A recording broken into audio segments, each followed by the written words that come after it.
This copyrighted telecast is presented by the authority of Hotep Nation. It may not be reproduced or retransmitted in any form, and the accounts and descriptions of the happenings on the streets, be they the Twitter streets, the YouTube streets, or the streets of Exton, Pennsylvania, may not be disseminated without express written consent from Hotep Nation. If you can't come up with your own award shows, show segments, may not be reproduced or other product ideas in any form, just give us a call. And the accounts and descriptions Hotep Nation is more than happy to help you grow your brand if the price is right. The YouTube but stop stealing our shit. Come up with some original ideas or cut the check. Or at least drop a super chat. Damn. You really think we don't know you're watching? Save the date if you not fake. HJ got a plate and a hot take. They gon' get you moving right. These goofy types and keeping unks goofy tight. Look, let's get it lit like a Lucy, aight? Show the world what we can build when the crew unite. And while these frauds out finessing your protests, I'm in the gulags playing chess with the Hoteps. The Hoteps been told you. Don't sweat, bruh, I ain't gonna hold you. Keep receipts for the things that they told you. Ears to the street, they got secrets to go through. The Hoteps been told you. Don't sweat, bruh, I ain't gonna hold you. Keep receipts for the things that they told you. Ears to the street, they got secrets to go through. Hotep and build, y'all know the deal. We go in for real and ain't got no chill. Teach me how to grip, teach me how to grip. Teach me how to grip, teach me how to grip. Hotep and build, y'all know the deal. We go in for real and ain't got no chill. Teach me how to grip, teach me how to grip. Teach me how to grip, teach me how to grip.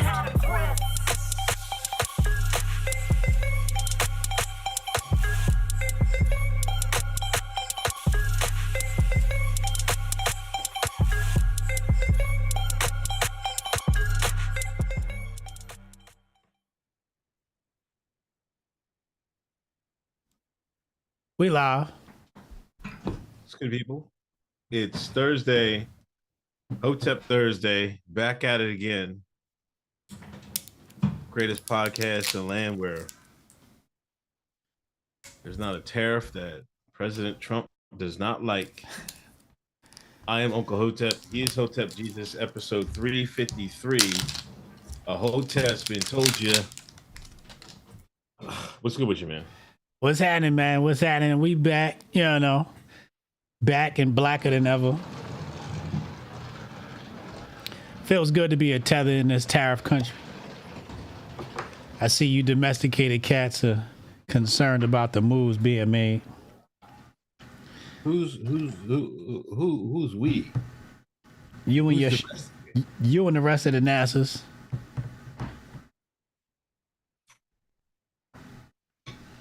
Niggas mad at me because I read a couple of economics books. Anyway, we're gonna get into that a little bit later. Shout out to the Grifties. We releasing the Grifties soon. I ain't uploaded yet. I've been busy all day, so I ain't get a chance to upload it. But Grifties coming soon. Is it out yet? Taylor, is it out yet? I don't even know if it's out yet or not. But yeah, either it's out or it's coming out. I don't fucking know. All I can say is this. The hour-long version of the show will be made public. But the 3+ hours with all of the sound bites that everybody is going to enjoy will only be available on Patreon. Patreon.com/Hoteps Been Told You.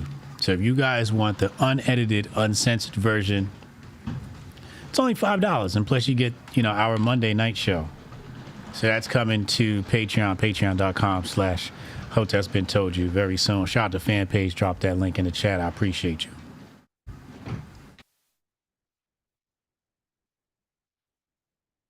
But, did you have fun, man? You had fun at the Grifties? Yeah. Yeah? Yeah. There's plenty of malls in the spot and pogs in the spot, so I know, that was right up your alley. I thought you did a fairly good job. I thought you did well. I'm proud of you, man. Going from the fucking introvert that you used to be to stage legend is quite a leap for you. And, you know, you coming out with the, you know, special surprise outfit. I see you put a little thought into your act there. And I got to say, I'm proud of you. You did fucking well, sir. You did very well on the biggest stage in America. Hold on, let me get. You didn't do as good as me, but you did well. You did well. I'm gonna go right to Black Twitter Report because Nerd is first thing is about the Grifties. Thanks, Nerd Nash. Go to nerdnash.com. Black Twitter Report. Salute to everyone who came out for the Grifties. I had a wonderful time, and the show was A1. Even at the end, when HA tapped into his inner Chappelle and did a 30-minute one-man special. Count me in for next year. This is what Nerd says, ladies and gentlemen. Let's go. Nerd Nash coming back for a third year next year. Let's go, Nerd. Nerdnash.com. Let's go. Hold on. Vico says, be careful, Unc. HJ warmed up. Stop glazing. Fuck his warm-up and fuck you, Vecco. Let me tell you about the Grifties, ladies and gentlemen. Great time. You know, I thought everybody did great. Everybody enjoyed themselves. People come up to me after the show, man, you should do stand-up. I'm like looking at these things like, what are you talking about? Stand-up. Y'all thought it was that good? I mean, I don't know, I guess. Because when you're up on stage, you just go off the laughter in the crowd and shit. I said this earlier, you know, during my Rise and Shine morning show. If you want to, every Monday, Wednesday, and Thursday, I take y'all on my ride to work. So follow me on Kick or follow me on YouTube. It's good entertainment. It's really good. It's really good. You guys should definitely check that out in the morning. It'd be a great wake up for you. You know, I might have put up a cool 40 point game. HJ might have put up a 55 point game. But the differences, ladies and gentlemen. I shot 15 times. This nigga shot 40 fucking shots to get his fucking 55. Goddamn it. This nigga was Allen Iverson at the Dojo of Comedy. Allen Iverson. I don't know why he didn't have cornrows. This nigga was gunning. I had to stop. Listen, I was cool. I was like, I'm gonna get his shit off. Then when y'all watch the Patreon, there's one moment I was like, let me take this mic and get this nigga off the fucking stage. Interject here because he's gonna go on for another 30, 40 minutes. This nigga was gunning. Nasty work. Ball hog. Mike hog. Pause. The Russell Westbrook 55 point Hotep Iverson. Yes. That's a bit inaccurate. Come the fuck on. That's a Everybody know that, man. No. Everybody's at the Griffey. Tell me I'm lying. Tell me I'm lying. No, it was Kobe's 80-point game. Oh. Okay, I didn't have 55. I dropped 80. That's why I took so many shots, because I was scoring buckets. I dropped 80 on Saturday, sir. 55 is a bit close. You had a great game, phenomenal game. Yep, you had 45 points, but I'm sorry, but I was Kobe with the 80 points. It's an 80-point game. Please tell it like it is.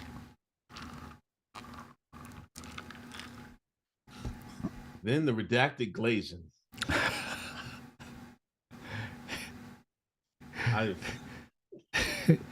There's no words for it. Now, I gotta let y'all see it. When it drops, y'all gotta see it. There was some heavy glazing going on. It was out of control. I was like, oh my gosh. He was happy as shit. There ain't Jewish people in the crowd. They were like, yo, oh my god. Like, yo, shit.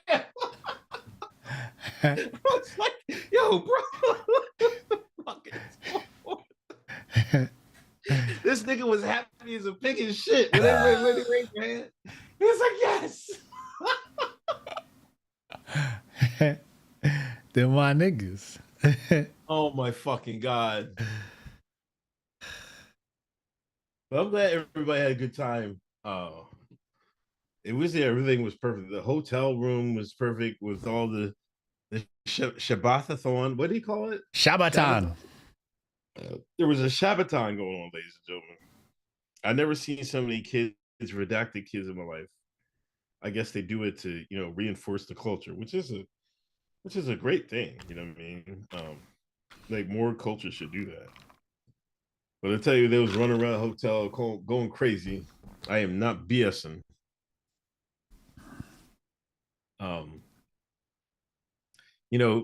A couple people they canceled on us, bailed on us.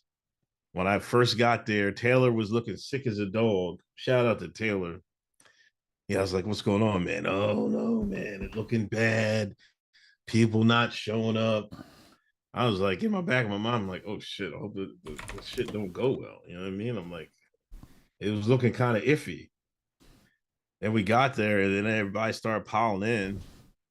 It was another damn near sellout. If it was damn near sellout, if it wasn't a sellout, because we had a couple people walk in. I didn't know who those people was. Everybody enjoyed themselves. Everybody had a great time. We did it. We did it. We did it. The team formed like Voltron. Okay. The team we had a couple of people that didn't show up. Okay. Actually 4. We had 4 people that bailed on us. Okay. Some with good reason, some with no reason. 4 people bailed on us, and a lot of people stepped up. I flew in a very special guest, a secret guest that nobody knew was coming. Okay. Yeah, no, hold on. I got to glaze real fast. Hotep, you're a genius. HotepJesus.com. HotepJesus.com. Okay. Got a special guest in there. Got some of our other people stepped up. I mean, we had a beautiful lineup. Haram Life, Alden Pierre, Nerd Nash killed it. Strong Dad was a stand-in and was phenomenal. Shane Cashman, phenomenal job. Fucking love Shane Cashman. Have my support to the day I die. Cannon stepped up to the plate. Sonny Johnson did a phenomenal job. It was, did I say nerd? Nerd. It was a team effort. It was a team effort, If I put up 80, it was 200 points scored in that game, and everybody else chipped in and played their part and did just a phenomenal job. Taylor, I think Taylor's the MVP. That was his flu game. Taylor was sick like as a dog. I went to go pick up the equipment with Taylor in the morning around 10 a.m. He was just looking really bad. He had Earl that morning. And I came back to the hotel. I said, Taylor, just go to your room. I'll take the equipment up to my room. So I took the equipment up to the room. We went to dinner, lunch. We had brunch over at Jabari's restaurant, Papillion 25. I got to tell you, benissimo, deliciosa. It was amazing, amazing. I ordered the oxtails, came with some rice and broccoli. I gave the broccoli to Lauren. I'm not really a fan of broccoli. Rice and peas. Some of that wonderful iced tea. The iced tea is just, oh my God, just exquisite. And we got back to the hotel. Some people that night had some leftovers. I was jealous of people who had leftovers, but the oxtails were phenomenal. Fell right off the bone, just succulent. Got back to the hotel, get ready to set up for the Grifties, and Taylor was an absolute trooper. Got behind those boards. We set up. We went through rehearsal, and by the end of the night, he got his appetite back. So that's when he knew he was feeling better. And I think a lot of it just comes from energy, right? Like people don't believe in energy, but I think the energy in the building was so great, from the people that attended to the people that watched. Shout out to Haram Life. I think the good energy in the building healed him, like on some spirit bomb shit. I feel like they healed Taylor and he was back to life, did a great job. Very thankful for the people that moved mountains. Sev came out, Mr. Seven Crown, Natty Smurf, Sleepy Hotep, Glam. A lot of them moved mountains and flew. Patriot J took 2 airplanes from the West Coast to come show support. Shout out to Patriot J. So, at the end of the day, although I put up a Kobe game, the game is nothing without the people. Okay, it's nothing without y'all. And I was really humbled and very appreciative of everybody that came and had fun with us. Without y'all, there's no us. So, Don DeMarco to the fam. Don DeMarco to the fam, because, y'all make me, you just make me feel really good, just coming out and support and being there to watch us make history. And I love y'all, man. I really fucking love y'all. Oh no, it's Alex, $2 donation. Thank you for Uncle. Jason Rose, where can we hear that Obama song, HJ? No comment. Engletine's Invisible Beard, Hotep and Shiite. Marcus, thank you for the gift to sub on Kick. First off, Strong Dad dickhead. Why? Let me hear me out.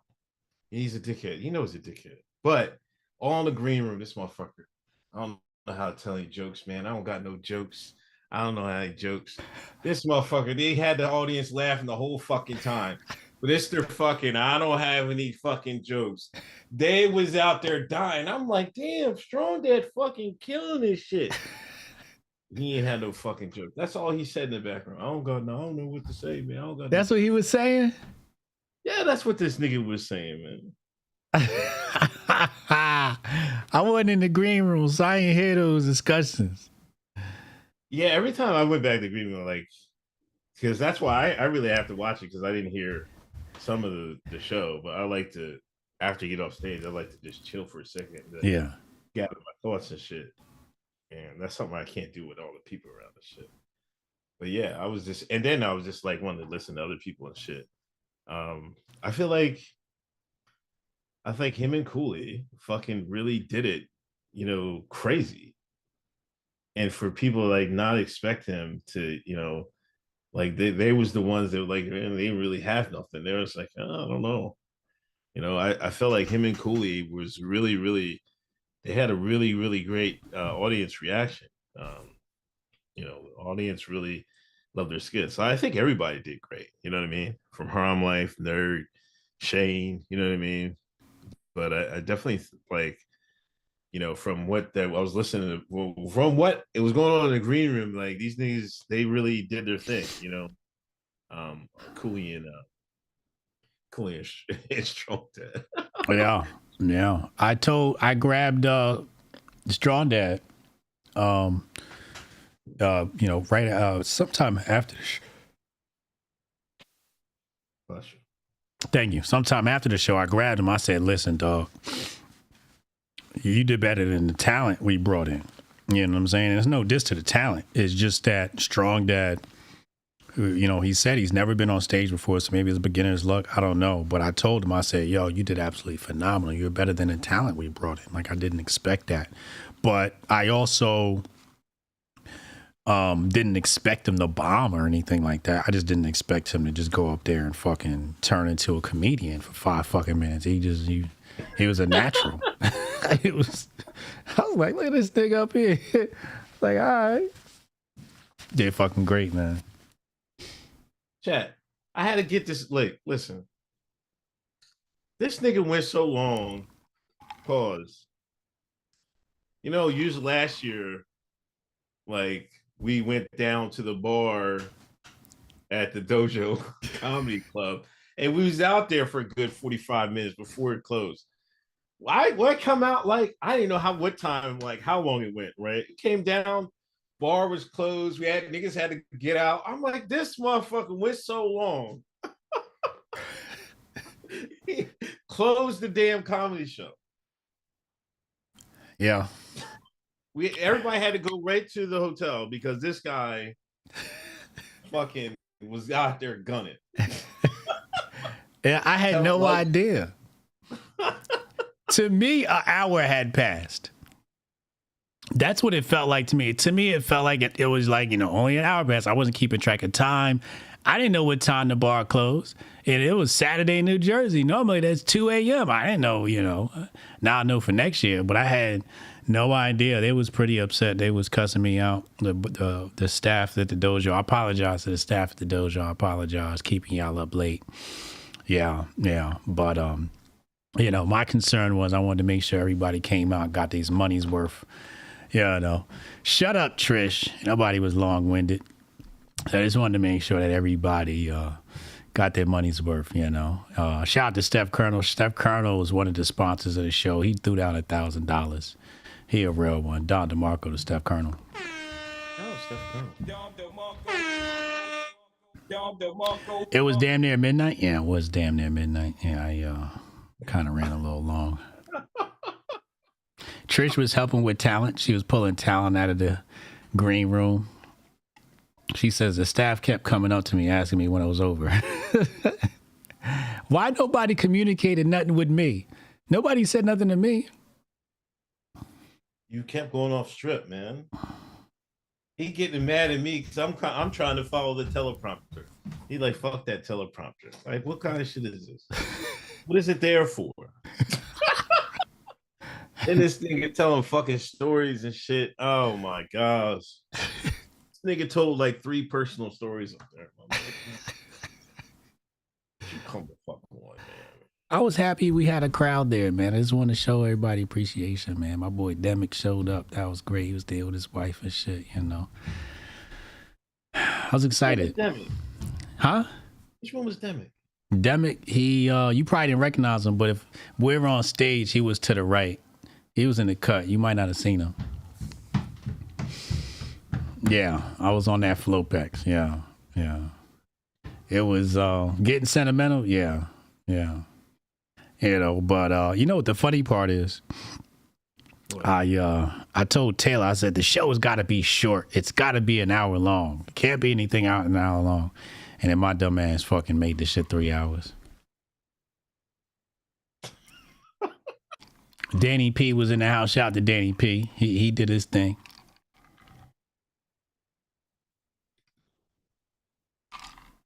But yeah, if you're ever on the fence about going, you should go. I'll probably kill it with some coon humor, whatever, man. He did. There was some classic cooning going on. There was. But it was like, if you ever like, well, y'all will see with the Patreon. Like I mean, not the Patreon, just when our release, I killed him. I dunked on his head. Open and join. These niggas think I was sleeping on these niggas. I had this shit. I was like, oh, I got him this time. I had to open a joke and just dunked right on his head like, bang! He blindsided me, Chad. We supposed to be roasting grifters. This nigga came up there. First joke was roasting my ass. He ain't shit. But I think everyone that came everybody was saying like, man, it was a great time. I ain't getting no sleep. I'm still recovering. But you know how Hotep party go, man. Hotep parties, man. We know how to party. We know how to have fun. It was a great, great crowd. Yeah, and shout out to everybody that came out. You mentioned some people came from far, all over the country came. People came from all over the country. California, Midwest, Missouri. Where's that one couple from? They're from Catherine and Todd. Yeah. I forget. Oh man, I can't remember. But they traveled. Shout out to them. They came through. Yeah, shout out to y'all. Appreciate y'all for coming through. The YJs was wilding though. Yeah, I pulled up. Check this out, chat. I done told the story a million times. I pull up at this spot. There's Jews everywhere, all right? Our greatest allies fucking everywhere, okay? I mean, on top of the building, on the roof, I swear to God, okay? Anyway, I pull up, and there's two little Jewish boys hanging out outside the back of the hotel. And one of them stands up on the fountain with a stick in his hand. On hood. This nigga said, I'm the government now. You do what I say. And bang the stick on the ground. I was like, yo, they got these niggas trained early. I want my kids to hang out with them. Fuck that bullshit. I had another one little kid, he ran up on us. Anybody was there could corroborate these stories. One little kid ran up on me, one little YJ. He said, yo, let me get $1. I said, if you don't get out of my face. Fuck out of here. I need to ask you for $1, motherfucker. It was crazy. It was absolutely wild. But we shared a hotel. It was probably good that they were there though, because they were so loud. It didn't seem like we was loud. Because we was pretty loud our fucking selves. So it was a great time. We were there. It was us and the Jews, you know, as beautiful as that's supposed to be. We were there with our greatest ally, partying together. It was beautiful. It was a sight to behold. You guys should have seen it. Yeah, he's not kidding. It was like, it was mayhem in the hotel. And this was mayhem when I went to bed. Like, the kids were still running around crazy. 2 a.m. Yeah. All right, let's get to the rest of the stories. We got a lot of stuff to cover tonight. Ye declares World War III. Yesterday, Ye, with his help with his new sidekick, DJ Academics, Jamaica's greatest, announced a new album is coming today, supposedly titled WW3. People are saying it out loud, but the song WW3, even though it's cringe, is getting a lot of love. Another week of asking you riding with Ye. I'm gonna tell you, that WW3 song is fire. I don't give a fuck what you niggas say, man. You guys are fucking hating if y'all say that is not fire. How it go? How it go? I don't know how it goes. So it wasn't that fire. No.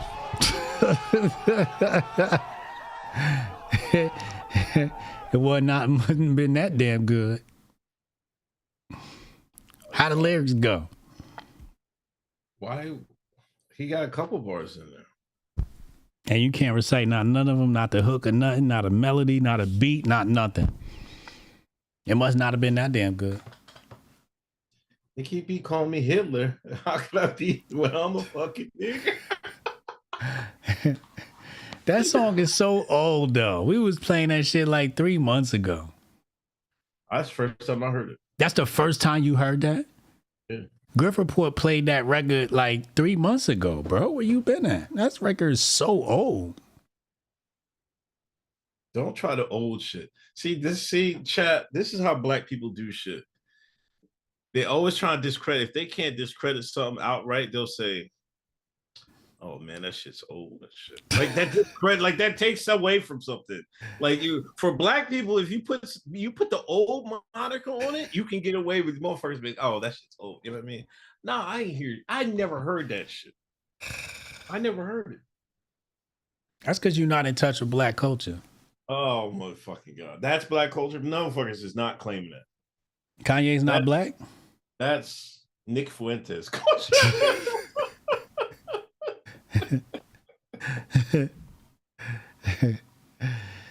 Malcolm said he still ain't heard it.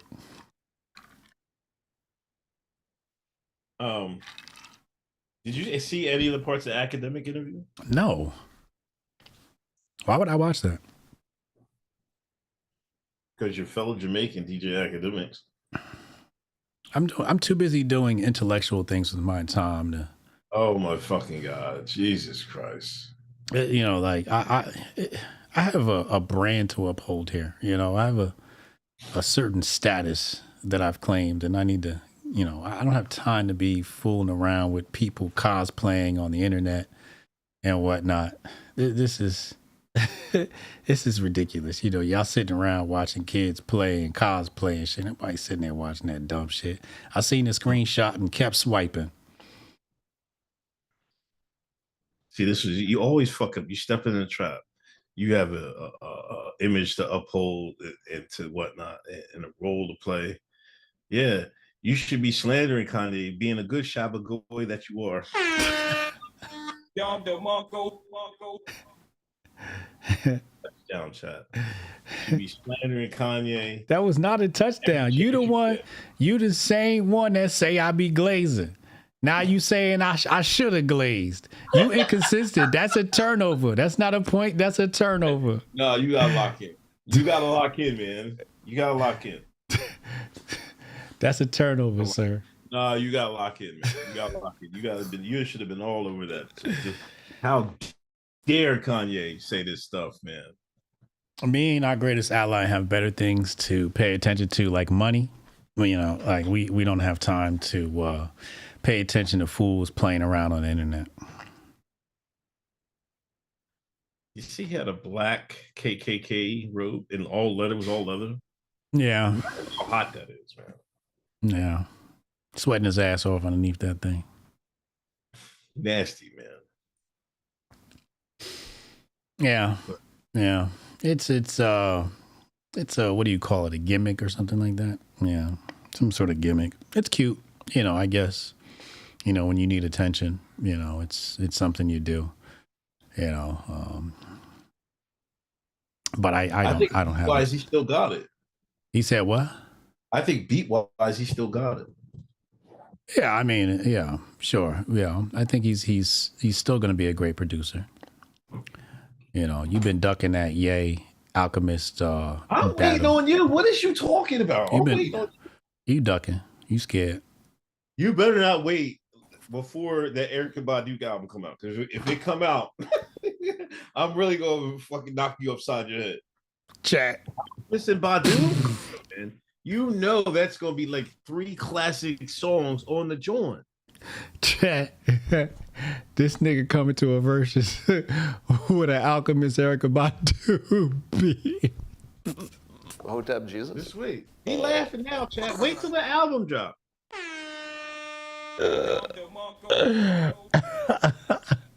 Wait till the album drop. That's not gonna get it done, yo. Let's wait until the Erykah Badu shit come out so you can realize ain't nothing on there for the verses. You gonna have to come hard, pause. And the Erykah Badu beat's not gonna make it happen for you. Malcolm Riley. I just listened. Just pause the live. Listen, WW3. It's a banger. Yeah, I know. I mean, whatever. But listen, it's Alchemist. He's not gonna he's not gonna disappoint. I didn't say he was gonna disappoint. He's just not gonna. Erykah Badu record is not gonna get you any points during a versus with me, and I'm going off of Ye beats. You're gonna get your head cracked. Ye doesn't have enough locks. Wait till I pull the locks out. Come on, man. There's several lock songs. You're gonna have to just do all locks. And they're all gonna fucking knock you upside the head. You seen when they went to the garden. You just like Cameron then fucking underestimating niggas. And locks came on and cracked niggas' heads wide to the fuck open to the white motherfucking meat. To the white meat. That's one of the fucking greatest sayings. You're not gonna be able to get it done. Split niggas' head to the white meat. That's Yo, I was thinking this the other day. This generation has great slang. Like, it was suspect for a little bit. They got Riz. They got a cap. They got stop glazing. What else they got, chat? I think this rivals like early 90s, 2000s shit slang. Hit the stop glazing. Hit the stop glazing button. Stop glazing. Stop it right now. They do. No, this has everything to do with you going through midlife crisis. Oh, no. And you wanting to be young again, sounding like Casa not out here saying stop glazing. Just say you're enjoying yourself living through midlife crisis. This has nothing to do with them having the best slang. We got to stop that. You said 3 words. They will never compete with 80s slang or 90s slang. You lost your noggin. YNs, right? What else they got? Bussin', we had bussin' before.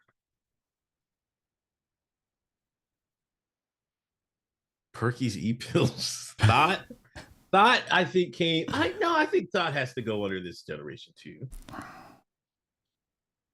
It's not a midlife crisis. It's a midlife crisis. I'm just tapped in.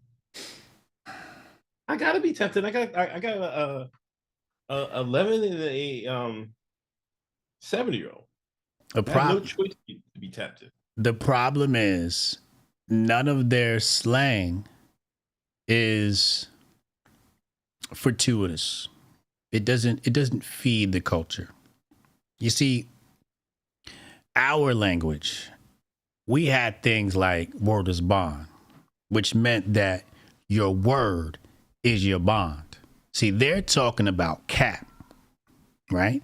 Cap means you lying. Word is bond means your word is your bond. See, the stuff that we had nurtured the culture. The shit that they got detracts from the culture.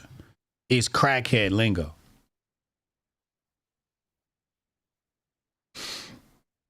Yeah, it's internet BS. You know what I'm saying? It's lame. It's not better than the 90s. Yeah, I know.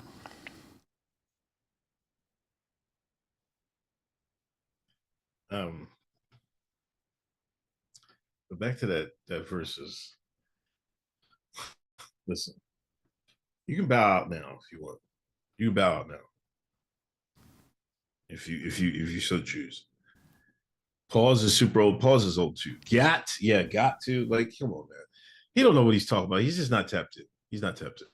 But listen, when I throw that Alchemist up there, man, I don't want to hear no fucking crying and complaining. You know what I mean? I'm just going to crack your head wide open. That's just it. The streets is saying I'm winning 10-8 in that battle. No, fuck on. It's gonna be. What happened to you and Donovan today? What? What happened to you and Donovan Sharp? You was on Donovan Sharp's show today? Yeah, I did Donovan Sharp show today. They said the chat was going on your head, man. They didn't like me on the show. He was at 350 viewers. I went on there. That shit dropped to 300. Is he not your crowd or what? What's Donovan's crowd? Is he still? He's like Manosphere, right? Yeah, it's Manosphere. Yeah. Is it still alive? I don't know. But I was on this show. Dead. The Manosphere's dead. Is it dead? Yeah, it has to be dead. It's not dead. It's some real niggas keeping it alive. It's just not the usual suspects. Right? We're going to get into this later, but the people keeping the Manosphere alive is like Mayor Eric Adams. The most unusual suspects are keeping it alive. Who else is Trick? I saw that. Like, it's gonna make a resurgence. You know, it's not coming from the usual spaces. That's what I'll say about the Manosphere. We'll talk about Donovan Sharp when we talk about the murder of Metcalf. And then that's what I was talking about? Yeah. Okay. Yeah. So we'll cover that when we talk about that. Oh, okay. I know. Yeah. Next up, charges don't stick to Eric Adams. He Teflon. This week it was announced that Eric Adams got his correction case dismissed and he cannot be brought back. The King of New York walks free. Hold on, I feel like there was some things we could have played. And I have to ask, he asked the Negroes hoping for his downfall, "Are you dumb?" Somebody said that Eric Adams stopped being a Democrat. Did he switch parties or something? His attitude switched parties. He has, I'm telling you, I don't know what happened, but masculinity is back under Trump. We are going, I told people we're going hard right. Like the world is going, the Western world is going hard right. All that rainbow shit we went through, that shit is done. That shit is cooked. We going full Fourth Reich. When I said it before, nobody fucking believed me. You know, I sound crazy or whatever. But we going full Fourth Reich. It's course correction. It's full course correction at this point, you know? And when I say Fourth Reich, I'm using the term loosely, and I'm not saying that to denigrate Trump. I'm really saying this is about sweeping reform and course correcting, you know, some of that rainbow shit that's going on in our country. And, you know, we see that with Gavin Newsom. Remember Gavin Newsom spoke to Steve Bannon, and he spoke to Charlie Kirk like, oh, I never used the term Latinx. And, you know, we got to, you know, masculinity. This is what Gavin Newsom said, right? Stephen A. Smith just had a conversation with Ben Shapiro. That's kind of feminine energy, but you're seeing that shift to the right. And that's indicative of where we are headed. It's going to be a massive shift to the right. I'm seeing Loomer videos saying that he wants to run for re-election, but as an independent. He what? He wants to go for re-election, but as an independent? Yeah. Check your DMs. There's two things in there. One with Schultz and one with... oh, that's right. I forgot he was on Schultz. All right, let's play... Which one? Let's play the Schultz one first. Okay, hold on. Let's take a look at this one first. Let me put this up on the screen. You ready? Yeah. All right. 3, 2, 1. And the thing is, I keep saying this, and people don't like it. They get upset. You know, the Trump derangement syndrome is real. Yeah. You can hate someone so much that even if they do something You're right, blind to it. right. Yeah. You know that, and you can like or dislike Elon, but you don't have any right blowing up someone's Tesla. Right. Exactly. You don't have any breaking the law. right. Yeah. I mean, who do you Simple as think that. you are? Yeah. You know, you don't have any right going in and destroying. They drew a dick on his Tesla. Yeah, I'm sorry about that. By the way, that was you understand what I I'm shouldn't have saying? did that. A white dick too, small. Yeah. Small white dick. But think about that. Now, to be fair, They should get 40 years. but yeah, so that does happen. That's the hypocrisy. Yeah. When you say, okay, I'm upset that you are doing Doge and you're closing down jobs, but you know what? You should close down Tesla. What about those people that work there? Dude, I literally said that I was on this guy's podcast, and I was like, listen, I totally understand you, Theo Vaughn's podcast, and I was like, I totally understand that, like, you people who are critical of Elon, there's reasons to be critical. Everybody should have the freedom to be critical, right? Right. And I go, but hoping that Tesla shuts down. Right. Like, I understand you're upset that people lost jobs. It doesn't improve the situation if you make more people lose jobs. Right. It is He's an the American richest car guy. company. Right. Yeah, he's the richest guy in the world. He's not. He's going to be okay. Right. He's not the one hurt. Right. The people Right. that work there. So you're upset these people lost jobs. You're like, I know the solution. More people lose jobs. Think about it.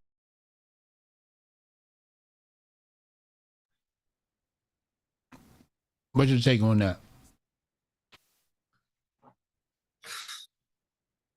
I mean, he's being either they're trying. Well, he's dropping out of the Democratic Party, but you know they're trying to move away from the typical Democrat BS that we're seeing.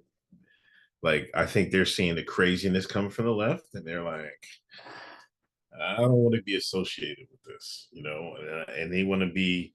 He wants to move to the center, where the center right and the center left people are, and get their votes and shit. But I mean, I don't know. It's common sense shit. Like we've come so weird as a fucking country where common sense isn't valued or even fucking had by a lot of people and shit. You know, it's fucking crazy. But yo, listen, I know you said that Fourth Reich, we're the Fourth Reich, and get rid of all the rainbow shit. Listen, I'm listening to new audiobook chat. Rise and Fall of the Third Reich, right? Yo, after he became chancellor and the SA was out there wilding because the SA felt like they wasn't going far enough. They wanted a real revolution and shit. And this one, Dolph said it was too far, and he ordered all the fucking round them niggas up and shit. They went in one office and shit. I mean, one hotel, one of the top SA officers and shit. One guy that just got, then the other guy, they said he was sleeping, he was in the bed with another man. The thing is, that wasn't the first time I heard it in the book. He said there was another time that people were saying that another officer was like that. And Dolph was like, nah, man, just leave them alone. We're not talking about their personal presences. But yeah, this is like, I'm seeing a lot of coincidences between the Third Reich and America today. You know, especially how they're trying to drive a wedge between kids and their family and shit like that. Trying to make it, because, you know, they try to make it seem like, you know, they would like, what would they call the young Nazis or something, like whatever young group they had.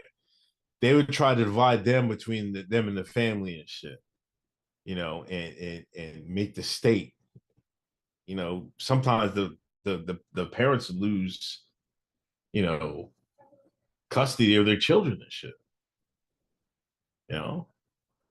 And another thing that reminds me of today is that some of the Germans, after a while, you know, after Nazi was in power for a while, some of the Germans started, you know, holding secret meetings and revolting against the Nazi party, right? Having like, you know, fights with the SAs and shit like that. They didn't do it because they hated, quote unquote, the Nazi party. They did it because they wanted to revolt against the system that was in power now. So when you see these young Zoomers and they start revolting against the rainbow, this reminds me, they're revolting against the rainbow stuff because it was forced down their throat. And they're like, man, get this shit the fuck out of here. That's why I think you're seeing some of that.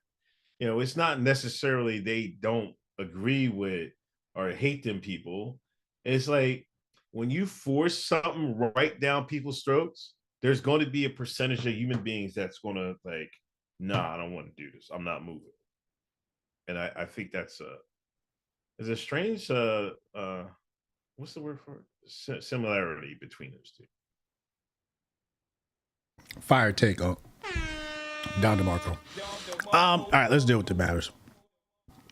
So what we're dealing with is a pendulum swing. It's called a balance of power. And when one political side gets too powerful, you got to swing the pendulum back the other way.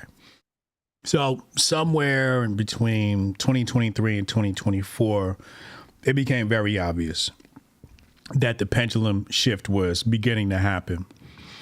And now we're starting to see that the pendulum is now on the right side, right? So in a pendulum, it swings, right, to the left. And we saw it reach that peak. And then right before Trump took office, we saw it coming towards the right. And then it reached a point at the bottom of the pendulum where it's actually on the right. And I'm telling you right now, we are now past that point of where we are officially on the right. The question is, since we're here at this point, how far right do we go? Because just like the left went too far left, the right may go too far right. And I said this on Tim Pool. I said, yo, y'all celebrating this shit. And I'm sitting there like, you know, this could be bad, right? Just in a different way. But we're taking our wins where we can, right? And, you know, I personally would much rather deal with a far right than a far left. Although following horseshoe theory, these things tend to be almost the same. But when you look at stuff like Mayor Eric Adams, you got to ask yourself, did he get the call? Or option B, he's an intelligent Negro and read the room and said, oh, it's safe now. It's safe to say, yo, you don't got to have TDS, because that's the term he used. He didn't have that energy when Biden was in office. So either he got the call or he's playing the game. I don't know which it is. I don't know which one it is. I want to say because he's a brother, he got a little street smarts about him. So he's playing the game. Because he's a nigga for real. Okay. And Charlemagne has read the room. Stephen A. Smith has read the room or gotten a call, however these things are happening. But what we're experiencing is a pendulum swing to the right, and we should expect more of it. I mean, his might be a special case because they tried to fuck him with the immigrants. And then when he said, nah, we can't take no more, then they hit him upside the head with them quick charges. I tried to tell my uncle that he tried to deny that shit. That's how it went down. Then they hit him with the charges. Now he beat the charges. Trump came in office, probably gave him a play, put some pressure on somebody. You know, he's like, man, fuck it. You know what I mean? Let's play the second one, though. Where I guess this is the one Loomer posted.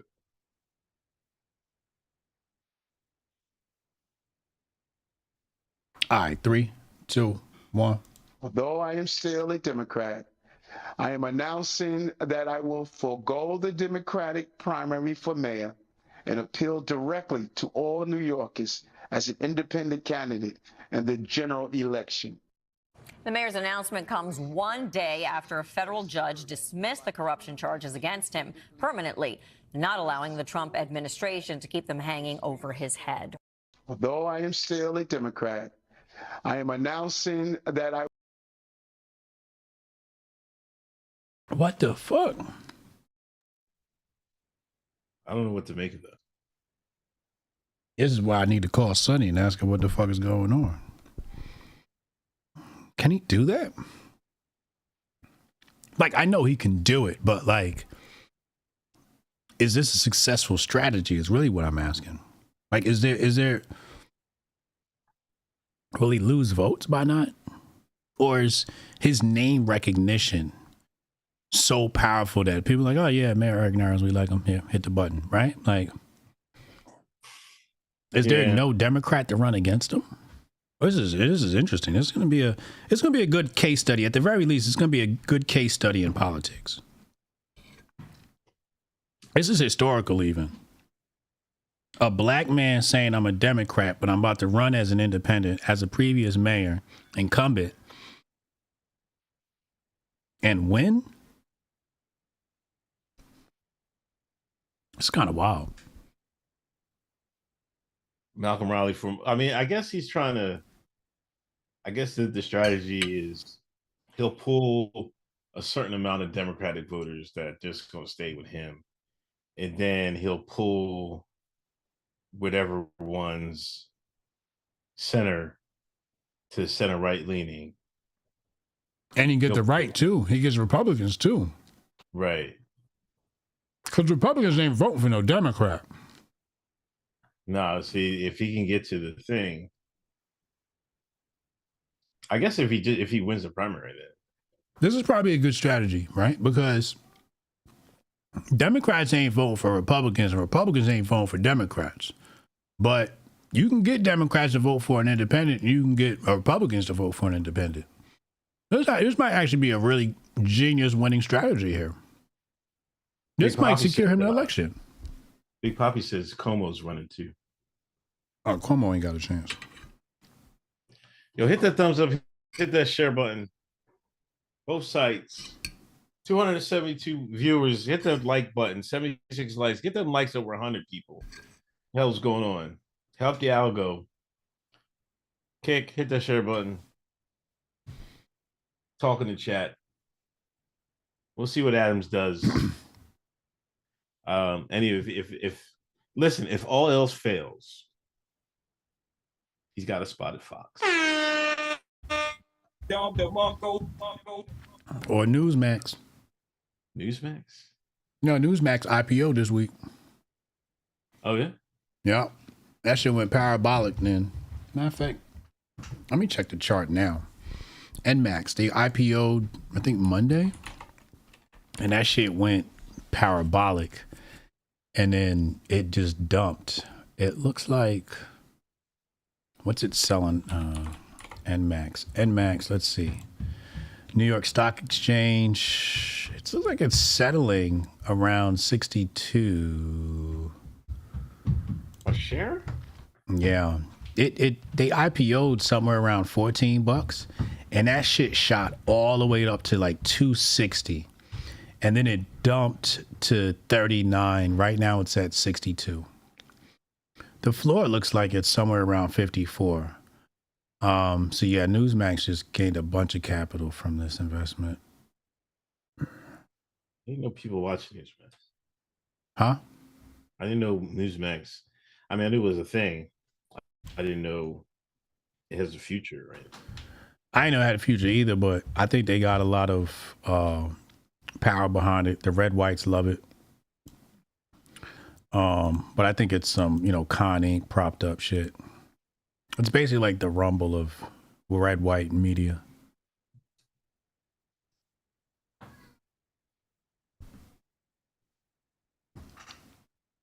All right. On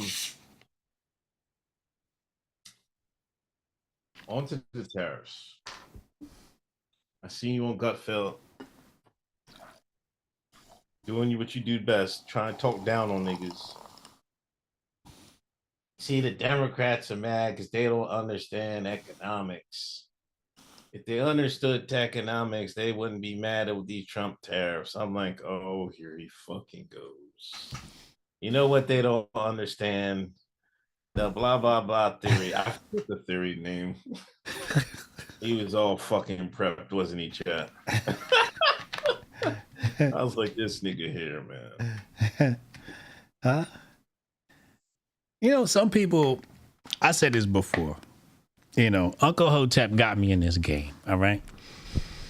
Uncle Hotep is the reason why we're even doing this show, okay? If it wasn't for Uncle Hotep, I wouldn't be involved in this political bullshit, okay? This nigga put on the MAGA hat. For all I know, fucking Langley sent him to get me involved in this shit. We don't know what his backstory was. We know he's ex-military. We know he was a CEO of military police, so we don't know. Maybe Langley pulled me into this shit because of Uncle Hotep. We don't know who this nigga worked for. So he pulled me into this shit. Now, some of these grifters, they like to stick to the talking points, okay? And my issue was I wanted to understand the talking points. So the example I always use is people kept saying that the government was Orwellian.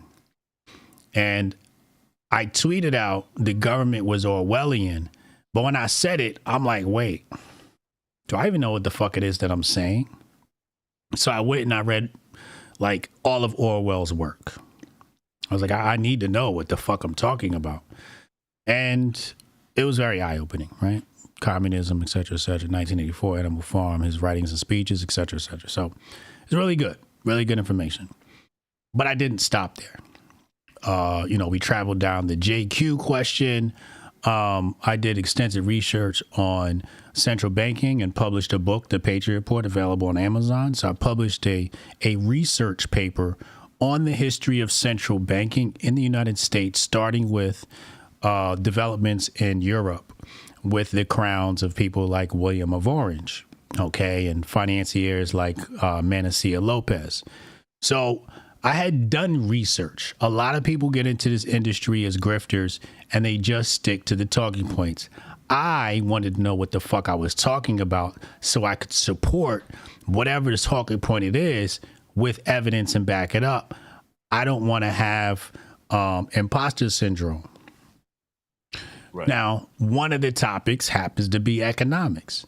So when a few months back, when it was Trump's tariffs being announced, what did I do?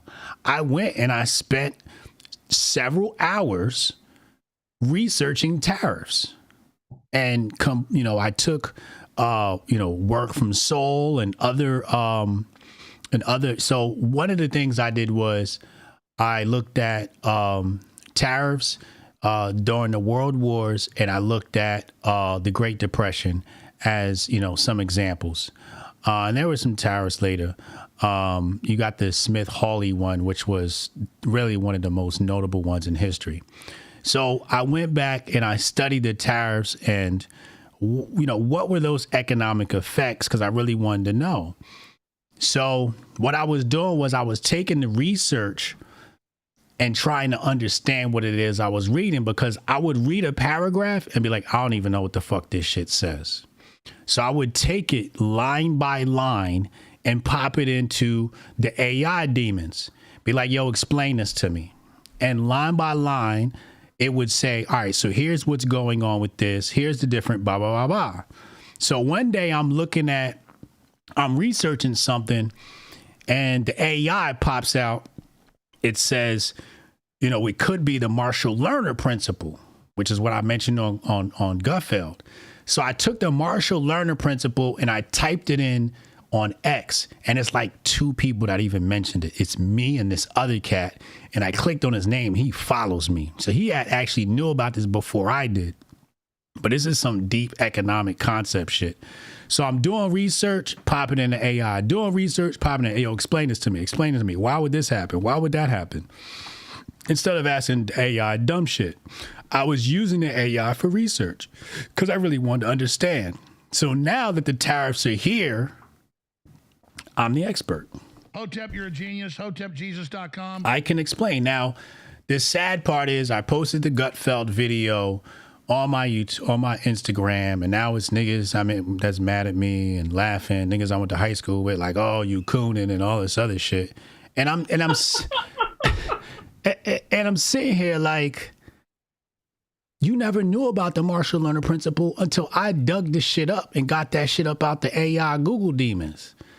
So I'm like, I sat here and did all this research. I'm not finna argue with niggas that ain't do the hours of research that I did to understand what's actually going on here. Now, if anybody knows me, I want truth. Whether it's going to be for Trump or against Trump, I want the truth. So on one hand, people saying I'm cooning. On the other hand, I'm like, the tariffs are the least of our problems.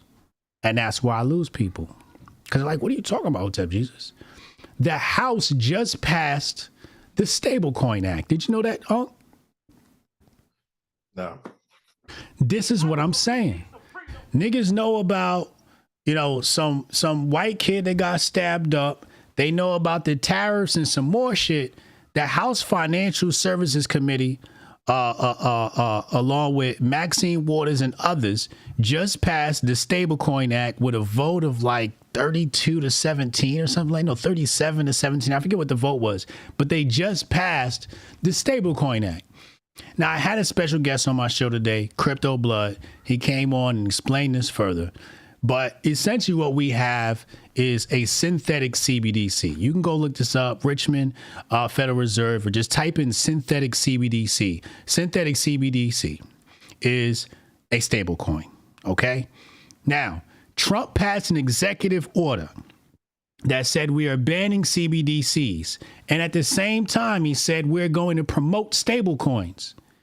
But if you are like me and you don't just talk talking points and you do the research, you find out that the stable coin is the CBDC. So Trump is talking out 2 sides of his face. Do I think Trump knows this? Absolutely fucking not. I know he doesn't know because he just became a Bitcoin fan like 2 weeks ago, right?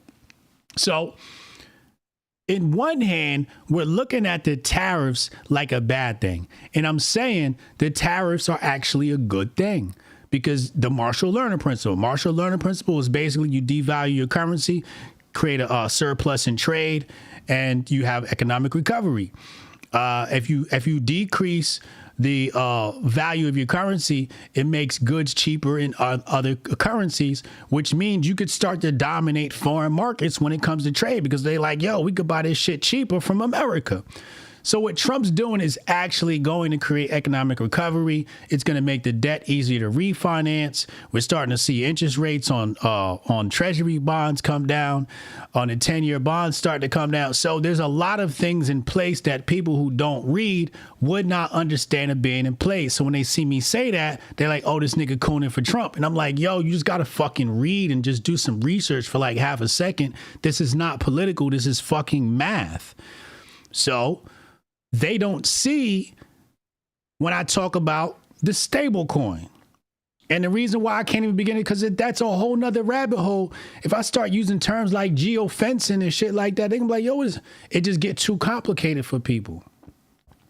But on one hand, we talking about the tariffs, and I'm like, y'all think Trump is all great. Y'all think Trump is all bad. But none of you are talking about the big issue, which is the synthetic CBDC, which is going to be issued by, it's basically a decentralized CBDC issued by Meta. Maybe I have one. PayPal already got one. MasterCard, Visa got a Venmo-like service coming. It's surveillance. It's Orwellian. On a level that most people will not be able to comprehend. And it was just past this week and nobody's talking about it. Nobody's talking about it. You know why? Because they don't understand it. And I don't let it get to me, obviously, because, you know, I'm the GOAT. Hotep, you're a genius. But HotepJesus.com. at the end of the day, it's weird when people say I'm cooning for Trump. But I'm like, I criticize this nigga all the time. But if I told you what I was criticizing him on, you wouldn't even be able to follow the conversation because you don't watch the Grift Report. Diddy Party. HA got to rename his show to the Goyim Report after his trip to the wall. I still got to set that up. Real J Joey, thank you for the gifted sub. I was trying to count. I was trying to follow some stuff on the tariffs on poll. Somebody said there was Trump's going to try and crash it just so people can pull their money out of the stocks and put them in treasuries. I don't know what that. That's true. Yeah, and he's saying that would help out the economy and stuff. Yeah. I've seen some theories, sound theory. I don't know if it was sound, but some people had like a rational explanation what he's attempting to do. If he succeeds or not, we'll see. But you know, I think it's either going to be all in or all out. You know, it might be looking good, might be looking bad. But but this has been one day. My thing is, it's day one. Stock market down. I'm down $100 in my Cash App. Motherfuckers losing their fucking mind. See, y'all voted for this. Oh my God. I'm like, yo, it's day one. What is you talking about? Buy the dip. You know what I'm saying? Buy the dip. Buy the dip. Like, goddamn. Y'all can't handle one day? And I know it's still higher than sometimes in Biden. I'm just looking at the math. Yeah. On my account. I'm like, yo, it's still not at the lowest of the lows with Biden. Biden had my shit all the way fucked up. Word. You know what I'm saying? Word. Like, what is they talking about? You know, I don't know, man. This is this. It's the media and like, but what? Hold on, let me say this to you. Like at some point that it like because some of the social media people will just go where the hot story is instead of going where they know.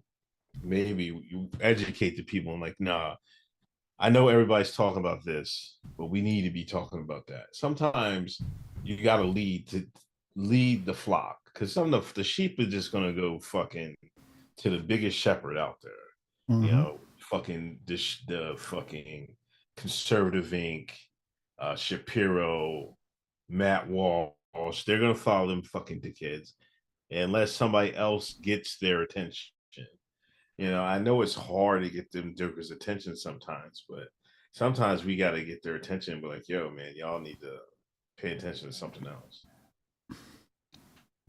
Absolutely. Absolutely.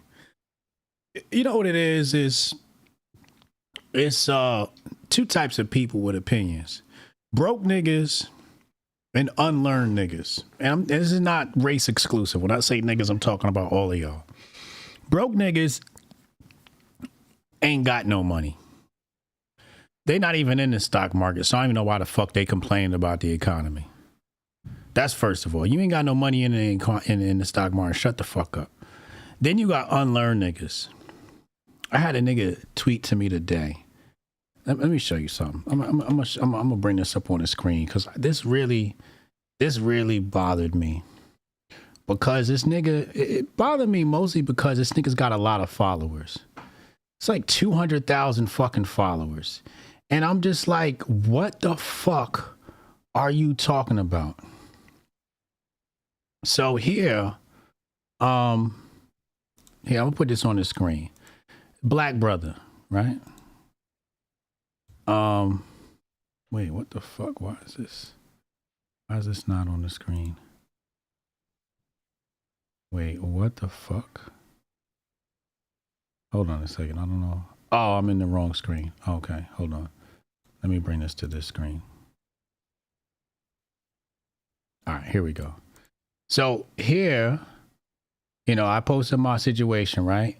And this brother gonna say, explain to me how we're creating a surplus of trade if we're trying to keep trade at home. This guy also didn't really explain much specifics. I don't know what I'm supposed to be getting from this. And I said, you're not even asking the right questions. Like, this is what I'm saying. Like, look, first of all, this nigga, Kalani Rogers, 260,000 followers. And he said, we're trying to keep trade at home. Chat, how the fuck you going to trade at home? What part of economics is there? You can't trade with yourself. You cannot. And this is why I say, like, we having economics conversations with people that are fucking stupid and unlearned. And they just operating off of TDS. We want to keep trade at home. You can't trade with yourself. What you going to do? Take your wallet out your left pocket and put it in your right pocket? What the fuck are you talking about? So this nigga is in my mentions questioning me, saying dumb shit like keep trade at home. And I'm supposed to debate these niggas? I can't argue with this nigga. He's talking about they don't explain. And I said to him, I said, bro, you're not even asking the right questions. We're not trying to keep trade at home. We're trying to increase production. This is about production and manufacturing, you dumbass. Taiwan and brought their semiconductors over here to Arizona. We got Alabama's getting a new Honda facility. Matter of fact, domestic production of cars has already gone up something like 13%. It's crazy what's already happening. But again, these people don't wake up and check finance like I do. Like, the beginning of the Grift Report is about finance and markets. This is the shit I eat, sleep, and breathe. I'm not an expert. I'm a student, but I pay attention to this shit. So when these niggas come and they not paying attention to shit, but they want to complain about shit and say shit like keep trading home, I'm like, why are you even, you shouldn't even be allowed to speak to me. Like, there needs to be a gate between smart people and stupid people on Twitter. Like, you got to pass an IQ test just to be able to comment on my shit. Like, we really need some elitism on these social networks. You shouldn't be able to comment on my shit if you're stupid. And this is the frustrating shit that we got to deal with. Now, me, somebody who's paying attention, gives my specific research and opinion on the matter, and I'm met with people who've done no research. What the fuck are we so? And that's the majority of the opinions online, and that's why my tweet went viral. That's exactly why my tweet went viral, because nobody's saying this shit. Who went and looked up the price of the Dixie today? Right? And screenshotted that shit and put that on here. Who explained Trump's tariffs in an economic way that people could understand? So that's why the post went viral. We had 150,000 views on it. But everybody wants to operate off emotions because emotions don't require any intellect.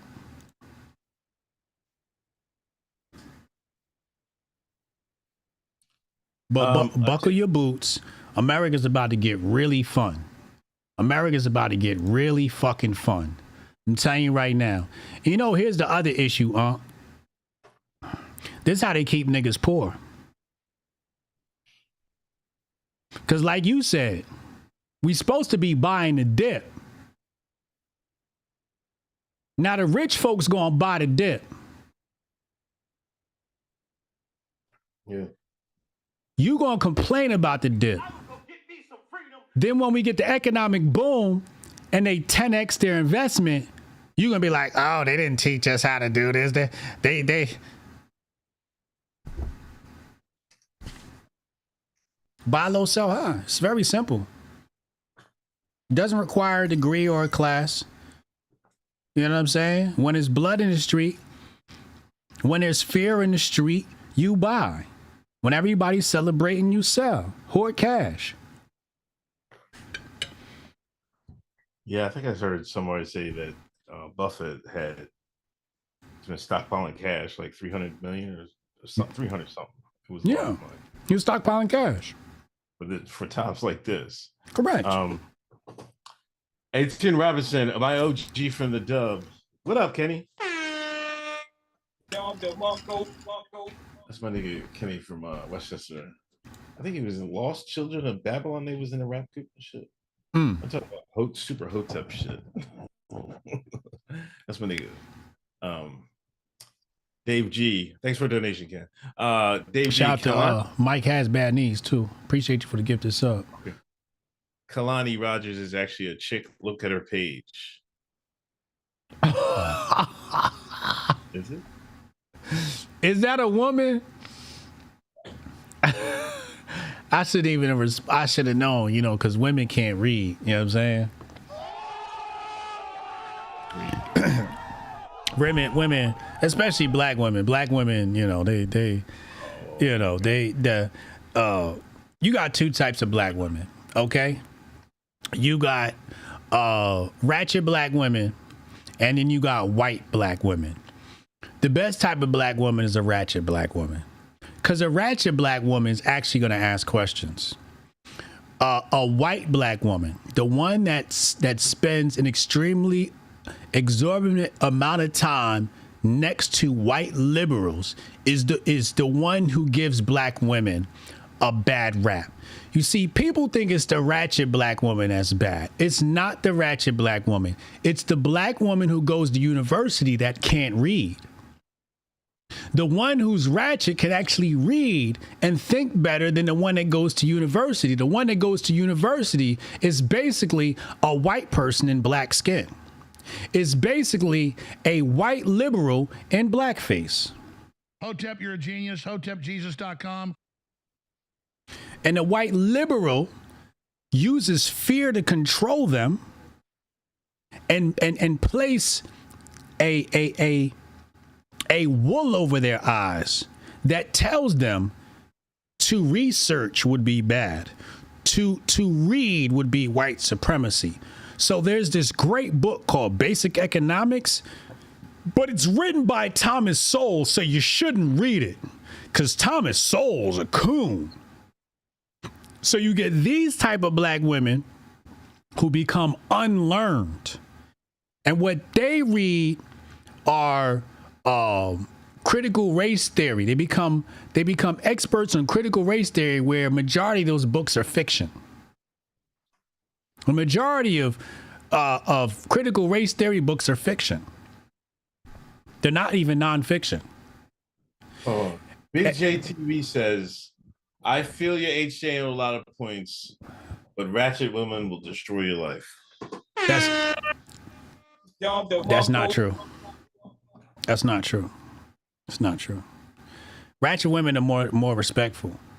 What a gold digger will destroy your life. It's a difference.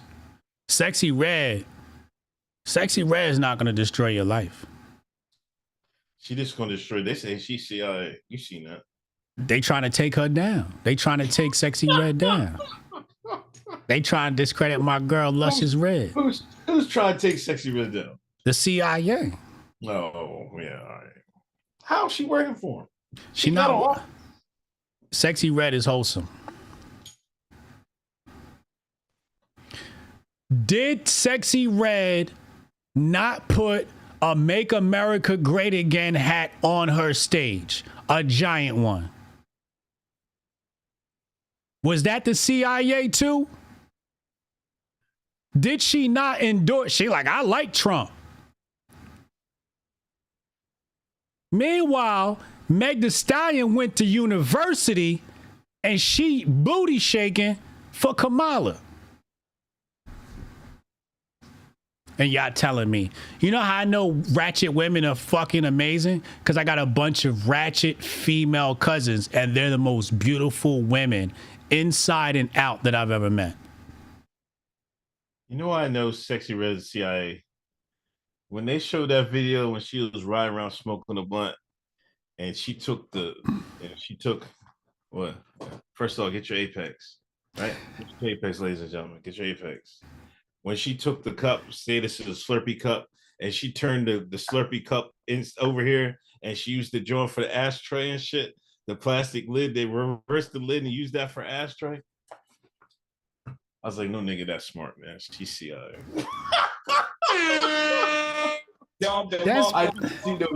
Everybody was like, what? That's regular. Well, I don't know. See, you niggas smoke too much weed. That's regular. Hold on. Let me say this. Story time. My dad was in the CB radio. And he had all types of niggas and white folks come over, and because he used to make boxes for him and shit. I remember this is when after my dad had cancer and shit like that, people were coming to see him and shit. This one dude came over, right? Older black man, right? The Coffee Man, his name was Coffee Man. And everybody, it was like an inside joke. They was like, yo, guess his age. I looked at him, I was like, I don't know. He's like late 60s, maybe 70, but late 60s. He didn't look old. He was moving like good, regular. You know what I'm saying? You know what this nigga said? Nigga said he was 90 years old. And so, you know, when somebody asks you, when somebody gives you that type of age, they're like, everybody asks you, what's your secret? Right? You know what this nigga said? You know what this nigga said? Weed. This is what it is.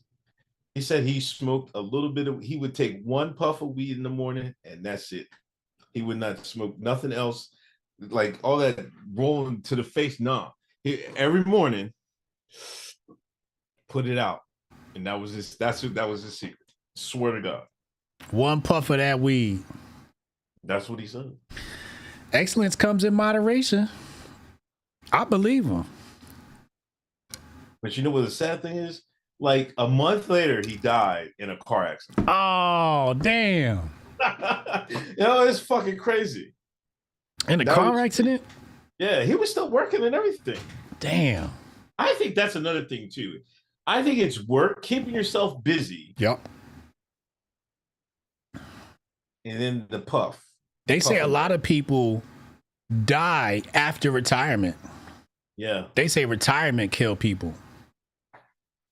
Because they get bored and, you know, they become inactive. And everything begins to slow down, you know. Third eye, a blunt is too much. He said only a puff. Just a puff. It's a puff. Big J TV said ratchet women are more fun than bougie, classy types. I'm going to give that to HJ. Listen, trust me. Ratchet is where you want to go if you had to pick between boule. You see, I'm going to tell you the difference. Let me ask you this. Who sits in the back seat, your mama or your wife? There's two of them walk up to the car. Who's riding shotgun? Mama or the wife? The only time it happened, my wife got in the back seat. Your wife got in the back of the car, right? Yeah. That's because you're dating a white woman. They know the rules. They know the rules. They know the rules. Ratchet black women, they can be like, oh, that's your mama. Mama, go ahead, sit in the front. You go get one of these boule bitches that go to university and start learning about gender roles and gender norms and passenger princess and all this bullshit. She gonna be fighting with your mama over riding shotgun, my nigga.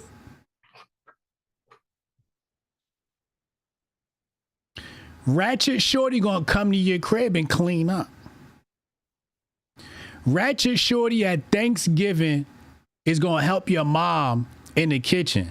Boule bitch gonna say, why don't the niggas help out? The black community be better off with 100% ratchet women than 100% boule bitches. The boule bitches is the reason why we in this mess in the first place, because we keep voting for the fucking Democrats. But Sexy Red, she told y'all niggas, fuck with Trump. But no, she's CIA. Y'all get it later. Oh, chat. Someone, I don't really believe she's in CIA, but I do believe somebody in Charlie made the moves to help her career. What's wrong with Sexy Red? Tell me the top three things wrong with Sexy Red. She got too much nigger experience points. Like her nigger stats is off the fucking chain. It's like what? Like what? Like regular nigga stats is like 50, 75. She got like 200 max. You know what I mean? I watched Solo Leveling. She put she going through all the hood dungeons and shit. She put all her shit in ratchetness, all her stats in ratchetness. You know what I'm saying? Like what? That's the problem. Like what? Oh boy, man. When she made the lip gloss line was out of control. Like she named it after sexually transmitted disease, like fucking gonorrhea lip gloss. That wasn't the first time that happened. I know, but it was too much. All right, I'll give you that one. What's two? She went on Kai Sinai stream and just started smoking weed. Come on, you smoking weed? Everybody smokes weed. This is America. I can't give you that one. Wait, was it? Hold on. No. It was that white girl. Wasn't it, chat? Hold on. It wasn't weed. The person that said it, Kai Sinai, it was that white girl, wasn't it? Yeah. She got the booger sugar on Kai Sinai stream. This is America. Drugs is... Come on, you can't do it. Whatever you do it, whatever. Okay, whatever you do. If you do it, you got rich, whatever. Do it, party girl, whatever. You don't do it on a nigga that's fucking streaming 100,000 people live. Like, come on, man, stop. It's America. Drugs are America. That don't count. You have some decorum. That's two. I still got one. And three, man, she just her records are mid. I don't like the difference between her and Glorilla is like night and day to me. Like Glorilla, I like Glorilla. That's the perfect type of ratchetness. Like when Glorilla went through solo leveling the dungeons, she distributed all her points and shit like that. Kill, rap, you know what I mean? Face card and everything. But when Sexy Red went through the solo leveling, it was just she just went all nigga points, man. Come on, man, let's stop. Glorilla is the acceptable level of ratchetness. I love Glow, but she look like a little boy. I can't not see Bow Wow when I see Glow. I think you're right. Glow's got better music, but she got better music. I would agree with that. But Glorilla's not sexy. They try to make her sexy, but there's nothing sexy about her. Huh? She needs. How old is she? Because I think she come back in about 10 years for Glorilla. I don't care when you come back. She's never going to be sexy to me. I bet you she. Her accent is cute. It'd be all right. In like 10, 15 years, she'll be all right. Watch. Anyway, the best rapper in the game is Doja Cat. She's the best rapper, best artist, and best looking. So I don't even know why we're arguing about the rest of these chicks. Hold on, but we missed the segue. Let's talk about, because niggas was talking about this week, and I think you made a comment about China and they're telling their talent to go to college, but go to college for manufacturing and get into that type of field. Yeah. Like in Black Twitter this week, niggas was arguing about somebody, like I think Hampton only had 19% men, black men, or something like that. It was a really no number. And so niggas just started arguing about, black women, black men, and what's going on and things of that nature. And like, first off, I want to say this, like, there's probably always going to be a gap there. Now, depending on how large it is different. There's a gap for several reasons. One, men can always go out there and do physical work that doesn't require going to a 4-year degree and make great money. And that's what a lot of men do. You know what I mean? Second, there's a problem with how black boys are raised. A lot of times their mothers pamper them boys. So the girls, I've seen it time and time again. Girl go to college, get all these degrees, got 2 brothers at home, they dumb as shit, go in and out of jail. How are all the girls in the family successful, going to college and this, entrepreneurs and all that, but their brothers, their younger brothers or older brothers is straight up knuckleheads? I tell you why, because they're pampered. I don't know why these women pampered their boys. You got to be hard on boys. That's not the problem. What's the problem? The educational system is designed for girls. That's why girls excel. You are asking the most creative, dynamic man to ever walk this planet to go inside of an institutional building and sit in a chair for 45 minutes at a time with no sunlight. Not only that, he's hocked up on sugar. You woke him up in the morning and you gave him Frosted Flakes and Choco Puffs. So he's on sugar. Then you tell him to sit his black ass down. That's not finna happen.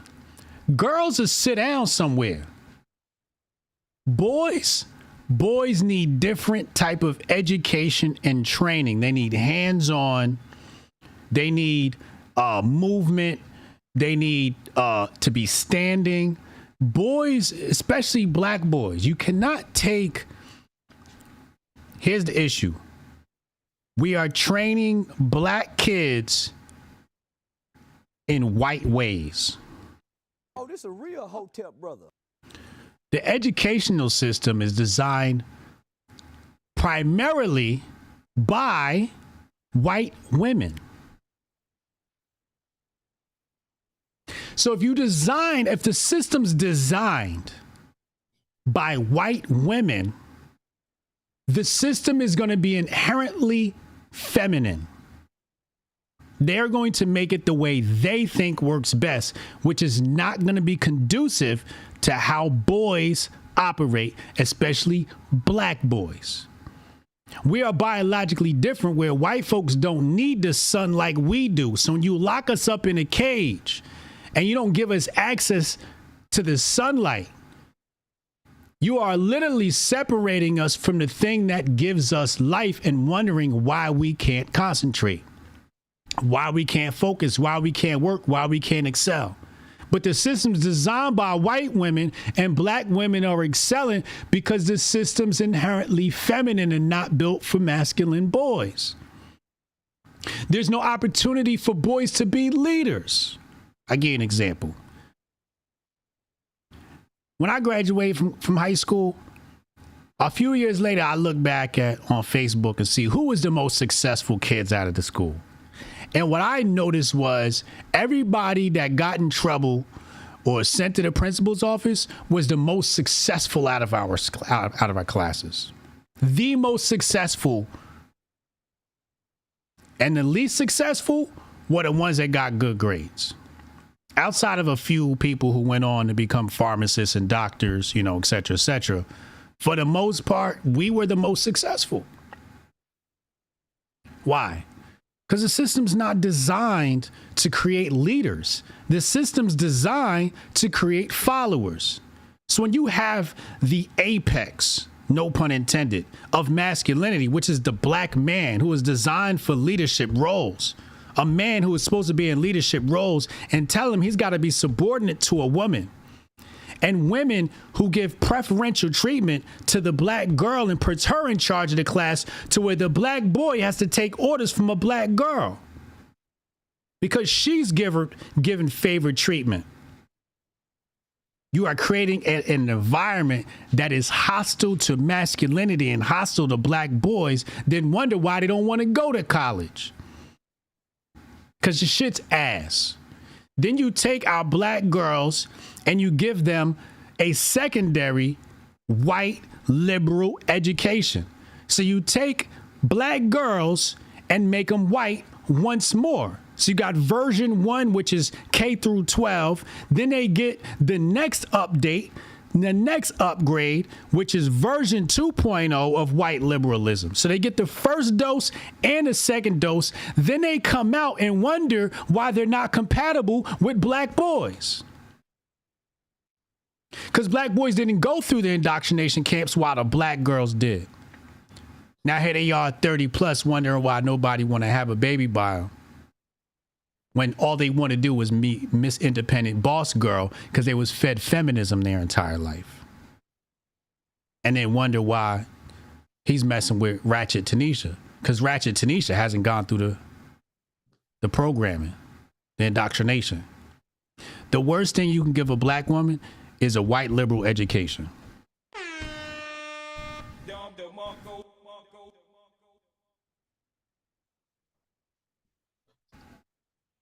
So those numbers you gave us were good news. It means black boys ain't going in the indoctrination camps. That was good news is what I heard.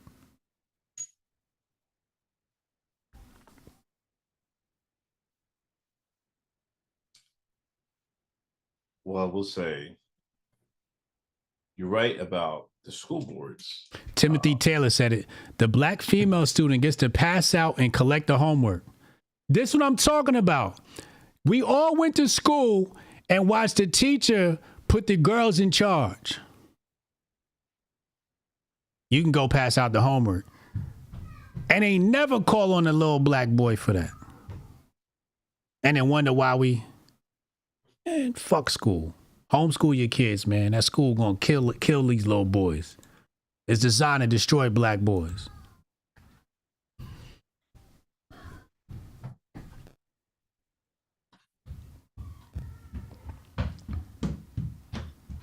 You want me to keep going? I can keep going. I can do this all night. Shut the fuck up, man. Jesus fucking Christ. Let me fucking talk. This is the same thing he did the Patreon show, Jack. This is the same bullshit. Patreon.com/Hoteps been told you. Let me Stepped on cook. my fucking takes. Stepped on the shit like raw shit. Kept going for 20 fucking minutes. I say something where cut me the fuck right off. Same bullshit, Jack. It's like, it's so bad, like, fucking, when that Will Smith fuck called had a ball, and Will just take it out his hand and shoot it and shit. Nasty work. My man, go ahead. Go ahead, man. Go ahead, man. I got more in the pot to cook though, but I'm gonna let it simmer. This is personal to me. As somebody who raising 2 black boys, and I was a black boy, this hits home. But go ahead, I'm a chill. But what you need to do is you decide.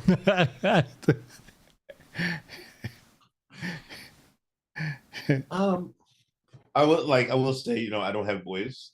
So I will say I went to they had this, like, my youngest is going to a new school next year, right?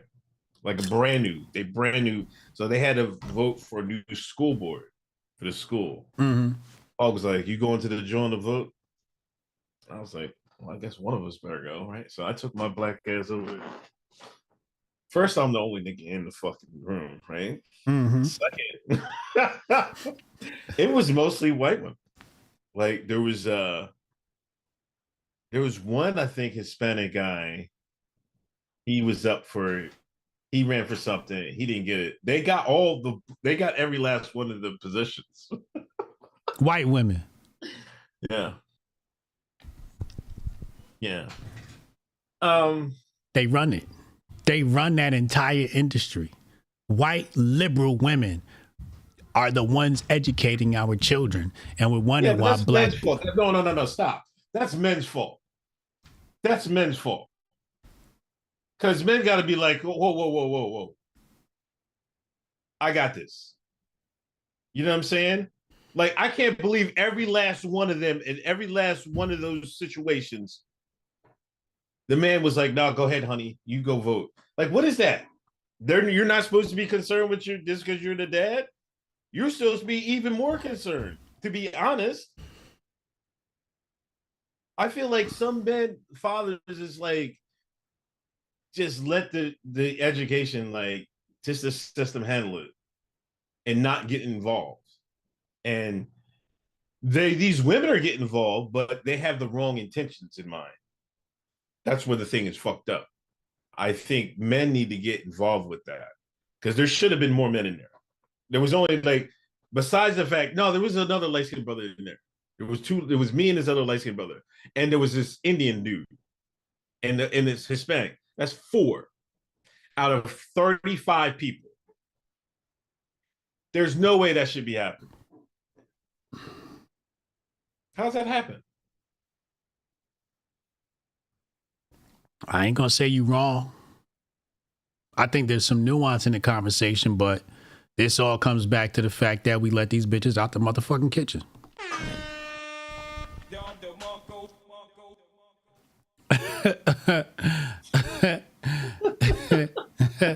Okay. Why is she outside the house in the first fucking place? Yo, chill. Yo. Hotep and hijab, man. Listen, in the audiobook I'm listening to, Nazis, right? When they first got into power, they was like, yo, all the women stay home. We need y'all to create the fatherland. Your power is in the family and shit. It's y'all going to work was a Marxist trick. Right? Right? Then they started getting gearing up for war, right? So they started getting all the men to go in the army and shit, and then the forces, SS.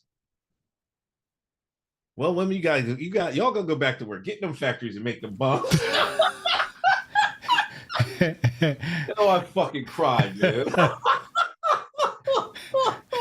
Hey, yo, Dolph put the women right back to work, man. Like, hold up.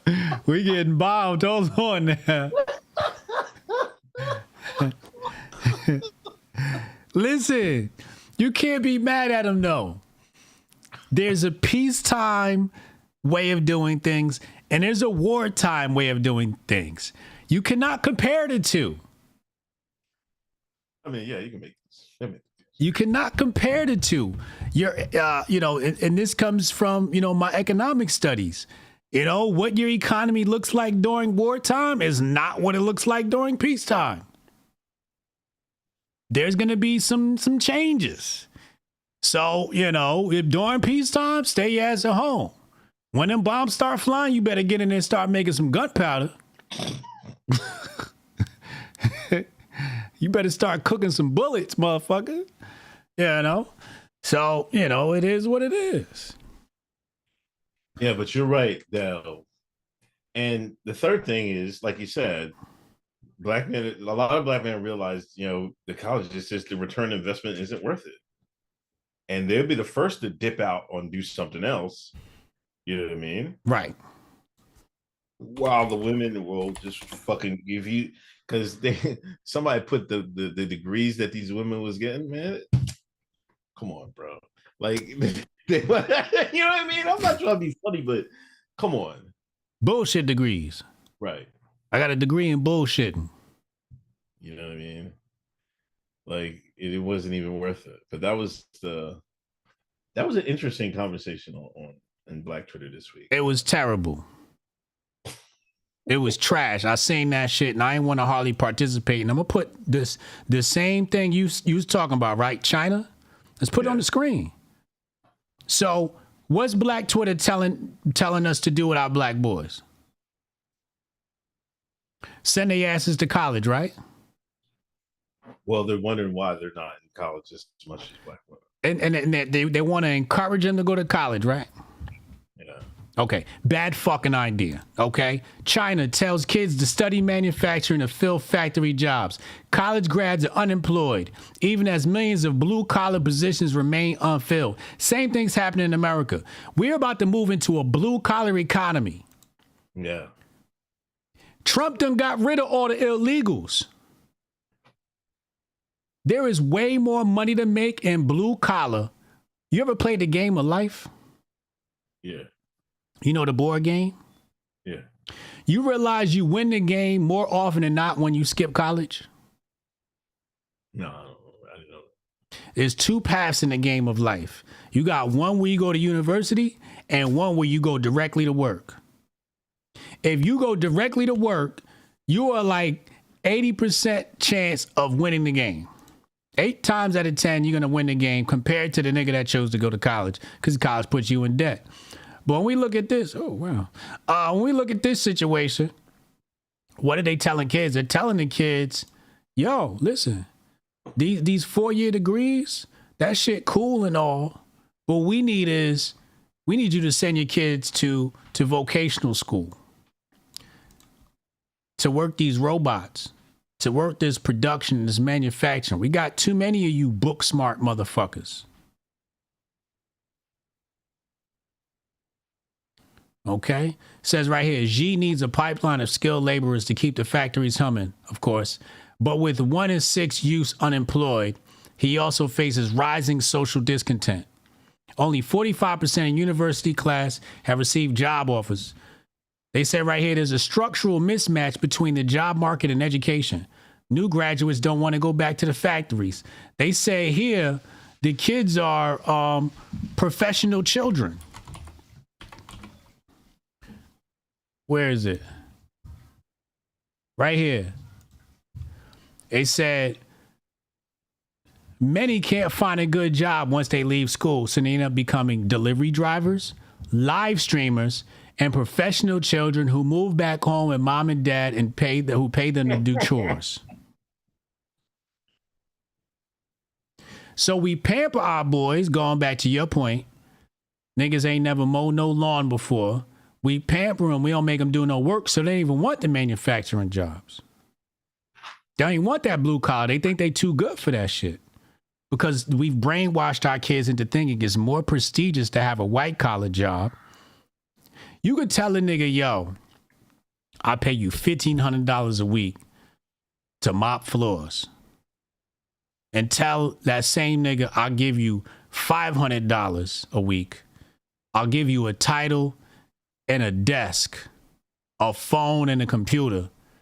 And you come work in this office and hit buttons for the same amount of time. Nigga gonna take the pay cut and go hit buttons on a computer.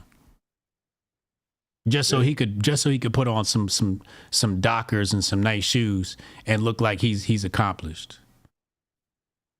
Coming back to these fucking boule black bitches. What the fuck they be talking about? I don't want no blue collar. So we've not only brainwashed the boys not to go for blue collar, but we've brainwashed our beautiful black girls to not desire a black man who's in blue collar work, no matter how much money they make. Meanwhile, you've got white men making millions of dollars in construction. I know one of them, Phil Foster. Phil Foster, I don't mean to be putting his business out there, but the motherfucker does really fucking well for himself in construction. No college degree. Yeah, my cousin, remember I told y'all, my cousin, they called the Kingpin in Westchester and shit. Yeah. Went in barber school. Then he wasn't making enough money. He went to try a truck. He went to trucking school. Got his shit, got his CDL and everything. He started driving a truck. He bounced around a couple of different jobs, and then he's driving. Now he got a good job, like 80 or 100,000. But some of the people, like, he talked to his people back home, like, that ain't really making it. He told me, yo, just drive a truck. He was like, no, you drive a trash truck. I wouldn't do that. This nigga make 100,000 ex-convict. What do you want him to do? But y'all won't do that. Y'all rather flip burgers. Y'all rather be unemployed. He home every day. He home at night. He home in bed every day. It's not even like he didn't even take, like he didn't want to take those overnight trips. Yeah. He just wanted to be home every night. So he got one of them jobs. He could probably make way more money doing the long trips and shit. Right. But niggas don't want to do that. Niggas is like you said, they're conditioned to like certain jobs they don't want because it's not enough. It's no prestige. Prestige. There you go. There's no prestige attached to it. Oh, you drive a truck. Yeah. But I make more money than you. Right. Wait. This will take a $40,000 a year office job than a $100,000 a year trucking job. Even if you're home by the same time, work same amount of hours, they will take the office job. And matter of fact, the office job, you probably work more hours. You gonna work more hours. And not probably, you will. Yeah. Because there are gonna be some projects you ain't done. You better not get out that chair till it's done. Overtime, what? No, you salary, nigga. Right? You know what I'm saying? Your salary. That's how they get you. And you had niggas be out here like, oh, I make salary. I make salary. My money's guaranteed. Dumbass. Your money guaranteed, yeah. And you're going to be working more hours. So your hourly wage, by the time you weigh it out, nigga, you's a minimum wage employee. The only thing guarantees that deadline. Make that shit. That's what I'm saying, man. This is so, I've been doing a good job with my kids, thank God I pulled them out of school and I asked them, what do you want to do, whatever. And they both came back like, yo, I want to check out this construction shit. I want to do some electrician, like I told them niggas, you'll make way more money faster going into a trade. And your friends will be struggling and doing all types of dumb shit. And you'll be way ahead. I came from that. I was supposed to go to the military. Couldn't get in. I worked a blue collar job. They had to kick me out that motherfucker. I worked for the Department of Public Works. Best summer job I ever had. Used to go around cutting grass. Used to go around cutting grass and dropping off mulch at people's house. I was getting paid $30 an hour. And I was off work at 3 p.m. I used to wake up at 6 a.m., go to the spot, the DPW. We didn't even do no work, I'll be honest with you. We used to cut a lawn and then go to sleep. Then the rest of the day, we used to just ride around in the truck pretending like we was working. But if you hurry up and get your work done, you could do whatever. And then I'd get off of work, I'd take a shower and screw my girlfriend every day. That's what I was doing. Like clockwork. 3 p.m. I was done.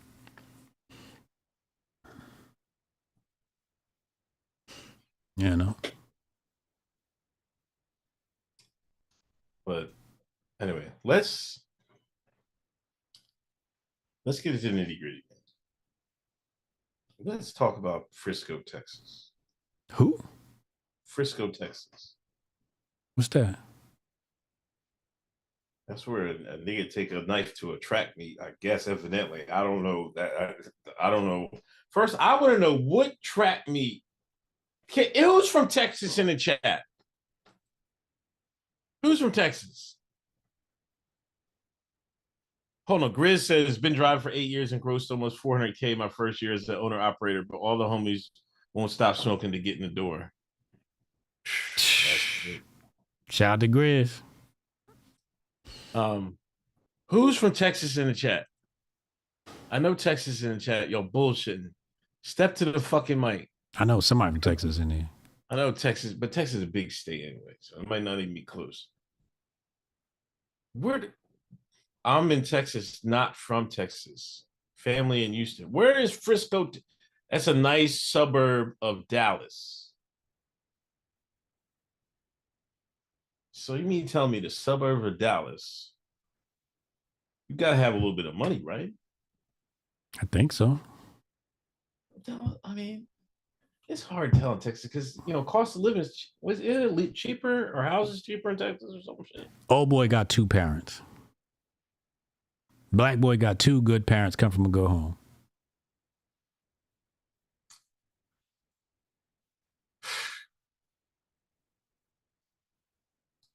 Why do you have to take care? Well, I just want to know why is it that serious? He had to take a knife to. There's something more to the story, I think.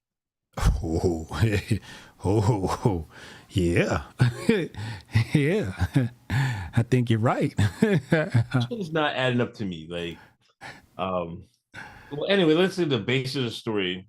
I guess, from what I heard, Carmelo Anthony was sitting down underneath a tent. I just heard what the twins' brother said.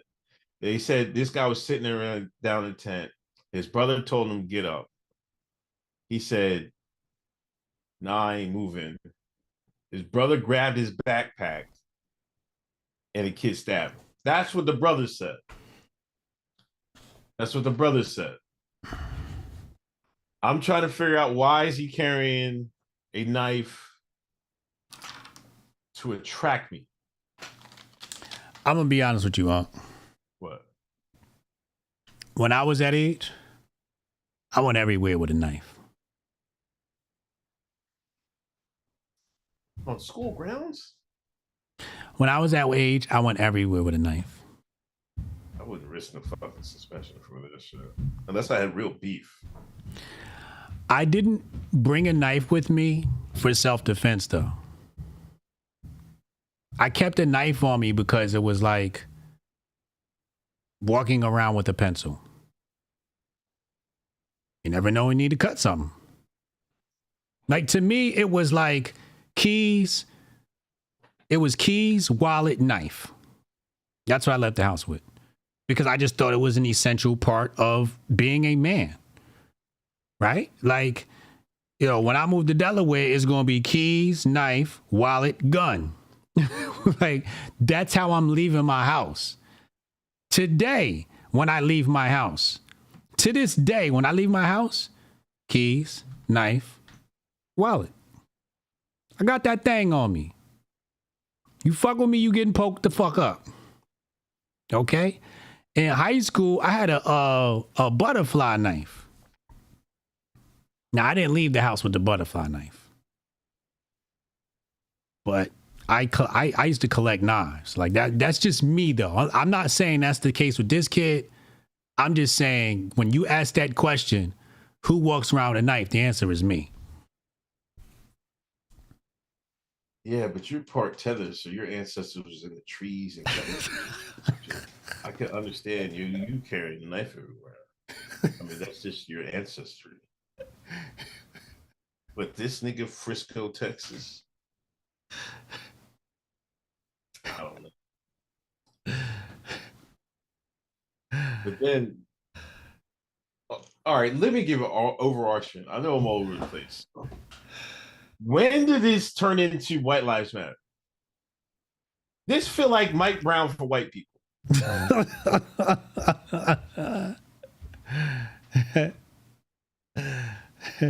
Am I lying? It's No. it's might not quite there. It's getting there. It's there. It's there. It's giving that vibe. If this continues on for the rest of the week, he's officially the new white Mike Brown. Trayvon Martin or something like that. Trayvon Martin might be a better comparison. Because that was citizen versus citizen. Motherfuckers came out, them fuckers are savages. Hang them. Give them the death penalty. This is just who they are. I read all this shit today. First of all, rest in peace to the guy, that kid that died. First, that should be, you know what I mean? First, the thing is, his dad, I bet, wait till they start calling his dad out for forgiving the guy. His dad forgave the kid already. He did. Wait till the red woke get a hold of his dad, saying he's a sellout and all, just like the black, you know how niggas do. Right? Yeah.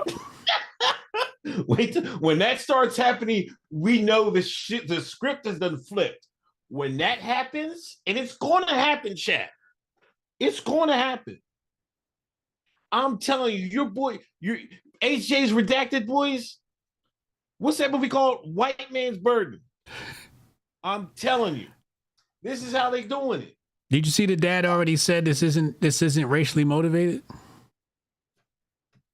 Yeah. The dad came out the day after on Fox and said, hey, I'd like everybody to know some people are making this racial. This was not racially motivated. This was between two high school kids. See, people are taking it and run with it. Like, that's one thing I don't agree with on the internet. Like, people just taking this kid's death. This guy had 4.0 grade average. He was the MVP of the football team. You know, we should be celebrating his life. You got Whitlock out there tap dancing. Like, Whitlock really put his shoes on. You know, I need to hear the full. I need to hear the full story. If he had no he's going to do some time anyway. He had a knife on school ground. But if they wasn't getting in a fight, he gonna do 20, 30 years. You know what I mean?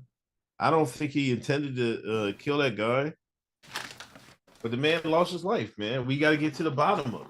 You know, and like seeing these people like, I don't know, take it and run with it. We're under attack. Like, what? Who? Who's under attack? They can't be serious with this shit. They sound just as dumb as Black Lives Matter. I'm sorry. When black folks, when niggas was after the Mike Brown and them, niggas was running around talking about they're killing us. These cops are killing. Y'all sound like, I'm not saying y'all. I'm saying they sound just like that. And that's just as equally bizarre. No, y'all are not under attack. And y'all can't see the same play that got niggas out here rioting and shit. And they're trying to get y'all, they're trying to get it to y'all to get to that point. But y'all refusing to do it because then y'all always, I keep saying y'all, I don't mean to say y'all. They're trying to get people to get to that point. But there's people on the internet. If it was the other way around, there'd be riots already. I'm so close to saying, like, what is you niggas waiting on?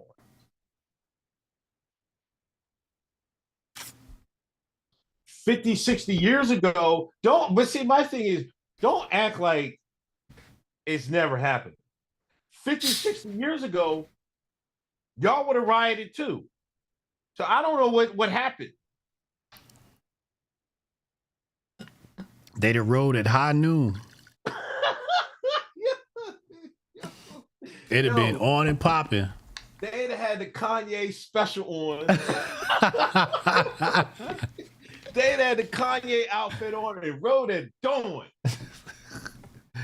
They'd have firebombed the house. Yep. Matter of fact, it doesn't. See, the thing is, it just matters. It's certain areas of the country, because it's something like that happened in South Philly. Then white folks would have rode on. They would have rode on somebody. So it depends what neighborhood it is. It does.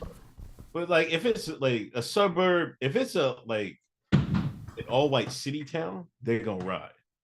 But a suburb town, like he said, a suburb of Dallas, these niggas making $200,000, $300,000, $400,000, $500,000, $600,000 a year. Both parents work, both making like $300,000, $400,000. Got 8-bedroom house, pool, in-ground pool. They's not riding. No, they not.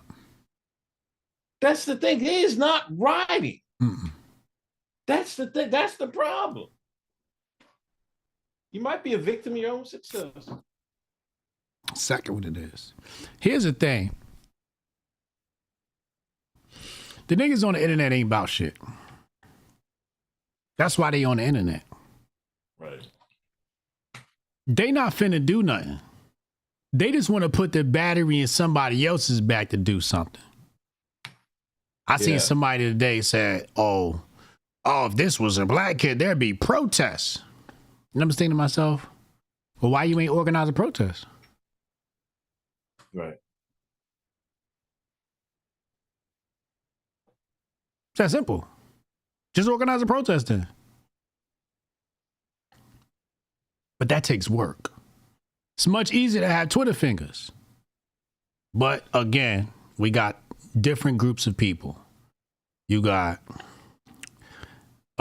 these LARPers / grifters.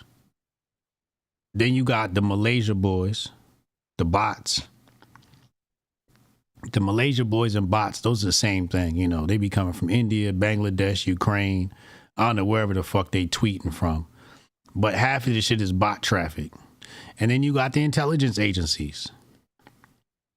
So all three people involved is fake news. There aren't real people. But what they do is they get real. When you see all of that, because they don't know these are bots. They don't know this is Langley. They don't know these niggas is LARPers. So that fourth group, which is organic people, humans, red wokes, when they see all of this, they get excited and they get involved. And that's the goal, is to get the organic thing going. But you have no idea how right you are when you say this is White Lives Matter. Because that's what this could turn into. Now peep game. This is just the first leg. This is just the first leg of this story. Right. The next leg is the trial. Right. The third leg is the verdict. Right. Now, if that boy claims self-defense and he get found guilty, that means the Democrats got something to campaign on. Because the way the story goes, it sounds like self-defense. It sounds like old boy was standing his ground. Yeah, I don't know. If I'm chilling, sitting down on the bench, and you tell me, yo, move, and I go, yo, make me, and you come over and you put your hands on me, I'm gonna turn your ass to Swiss cheese. You gonna get poked up. Gotta stand my ground. This is Texas. Gotta stand my ground. And he was outnumbered 2-1 because the twin was there. I don't even know what the twin was doing to allow his brother to get poked up like that. Old boy must have been quick. But he got poked up. Free Mello. Is that what you said on Donovan Sharp? They was cussing you? Nah, I ain't say that. I ain't say that. I ain't say that.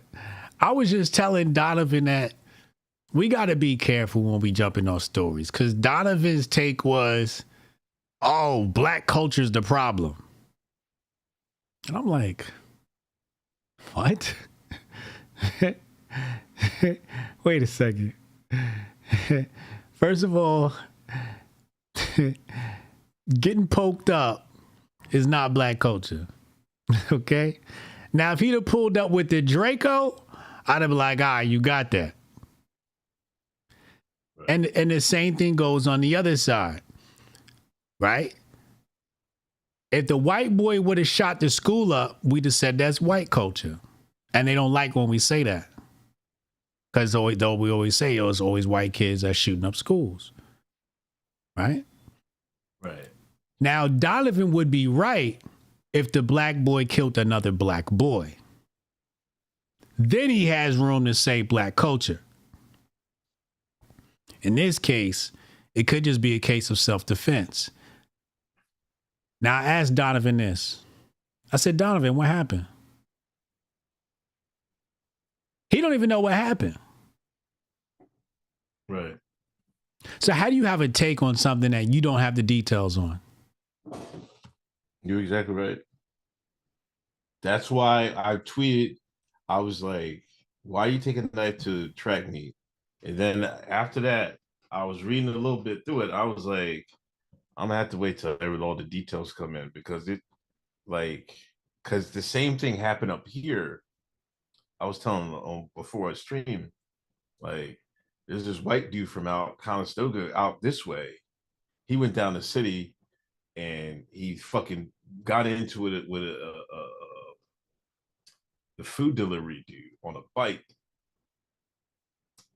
He's got the tussle, and the food delivery dude shanked him. He ain't make it. They went to trial. The black bull beat him. Beat the case. Yeah, he beat the case. He beat the murder rap. He only got an obstruction from justice because he threw the knife away. He took off running. He took off on his bike. He threw the knife on the roof and shit. Right? You know what I mean? So I don't know, man. I want to hear. First off, we should be paying tribute to people. Should be paying tribute to the kid that died, right? Instead of,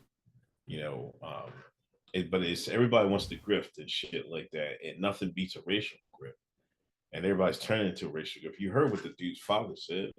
You know what I mean? Stop being fucking like, you're not under a fuck attack. Like, come on, man. Like, under attack? This is what I was seeing out there. We're under attack. From who? Who are they under attack from, AJ? I want to know. They said black people they are under attack by black men, and it's time to talk about black men and being violent. Come the fuck on. You don't think that's true?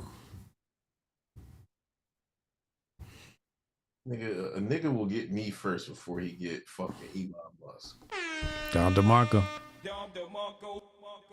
That's what I was thinking. I was like, man, I think one of these YNs to take me out before they take you out. Right. Like, come on, man. Like they gotta be, they can't be serious. But they are serious. I don't know if they just grifted or not. Like they believe. See, this is what you be a victim of your own propaganda.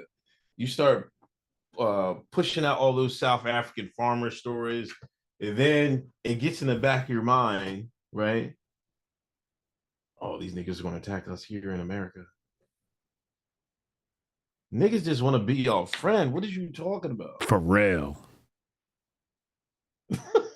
For real. That's not what niggas don't desire more than to have a white friend. I'm looking for 2 more if you out there.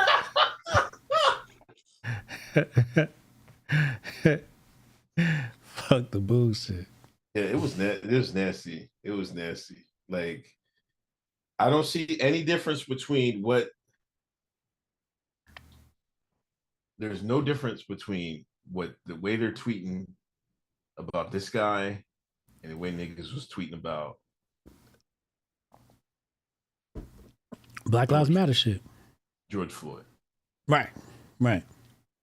There's no difference.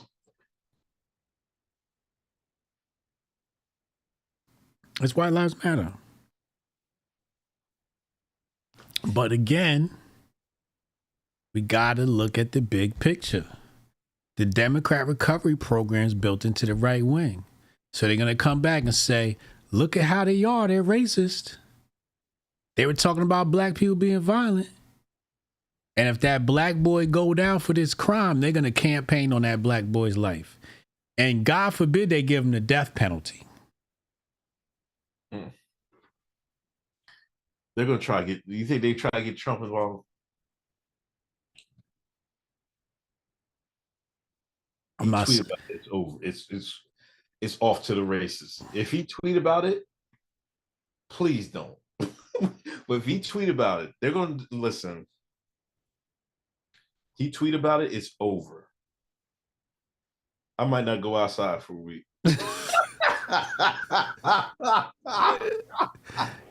I must stay my black ass inside for a week. Especially if it's around verdict time and it's death penalty shit. If Trump say death penalty, we cooked. Democrat recovery program in full effect. I don't think, to be honest, I don't like. I just have a feeling that there's something more to this story. Not that. See, the law is like. I don't know the specific law. I remember I was in reserves. This Baltimore PD told me, "You lose in a fight, you shoot." That's what the Baltimore PD told me. So I don't know how it is in Texas, but if he getting hit, man, I don't know. Maybe maybe there was something wrong with the kid. Carmelo is like maybe mentally. I was on TikTok. They made a fucking, he played on a football team. I guess they was on the same. They might have been different teams, but he was playing on football. They made a highlights of Carmelo Anthony, right? And it was, listen. This white running back came down. Carmelo broke down, tried to tackle.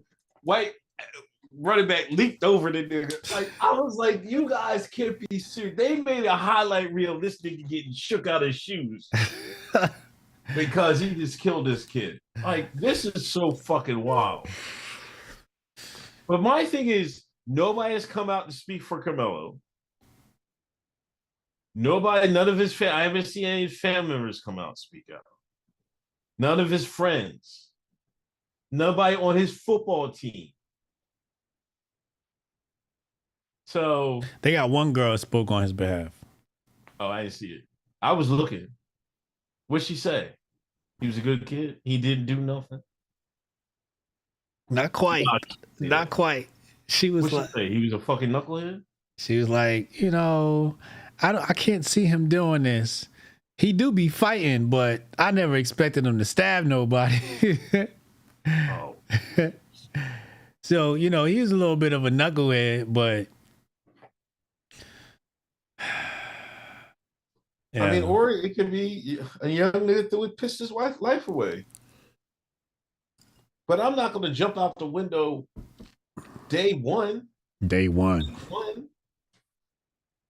Not until I see a tape. I need to see a tape or something. All these, where the phones at? Wait till that footage hit the net. You know, somebody got this on tape somewhere. It should. Like most of these schools got cameras everywhere. I expect Texas, like they put millions of dollars into the school.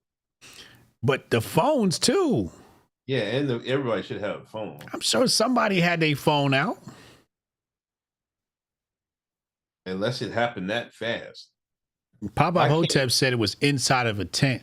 It wasn't that type of tent.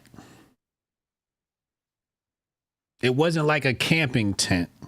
Yeah, it was like, it must have been one like them big Jones.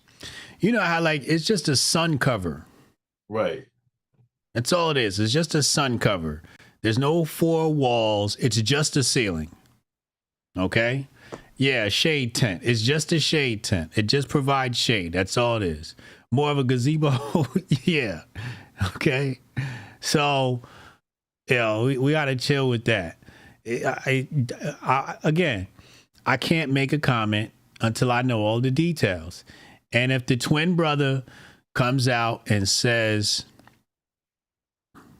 he sat down, my brother told him, get his ass up, and then grabbed his book bag, which is probably on his back.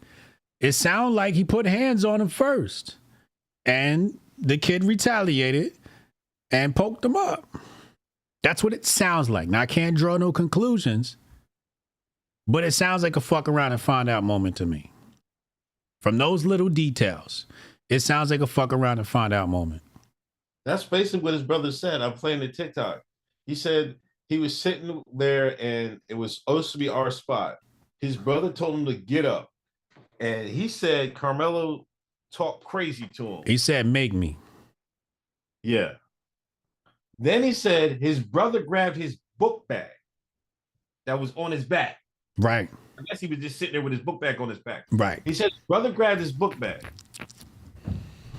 Then he said the boy just got up and poked him. That's what his brother said. So I don't know if it was anything other than that, and that's not going to be good. But if there was like anything hands thrown, then this might go to trial, and it might be fucking, like I said, it's the white Mike Brown. It's a shame, man. Like, and this is what I was saying, because if we go hard right,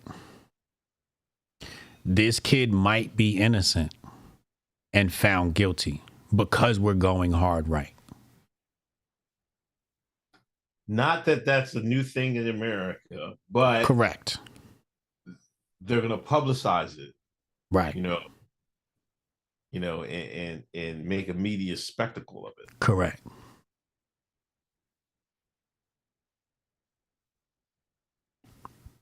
Interesting. This could get ugly. This could get ugly, man. Cannon said we talking about it tonight on the after party. Shout out to Cannon. We going over this shortly.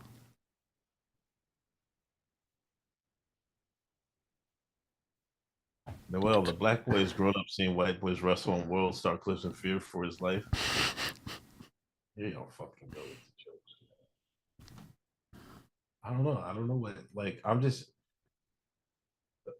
Did that Carmelo not have a digital footprint? I know he had a Twitter, and he put his like football highlights in. I guess he was trying to get to a college to play football or something. But somebody had, and then they had was that Draco picture Photoshop? Them pictures look kind of fake. I didn't want to retweet it or nothing.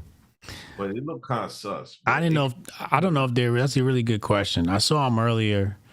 He had his middle finger up or something like that. But I didn't think about that. Yeah, he had that Draco in his hand. The Draco one looked really fake to me. But Did it? I mean, it could have been him, but I mean, it's Texas. Right. I'm like, y'all not pro 2A now? He thought he was a school.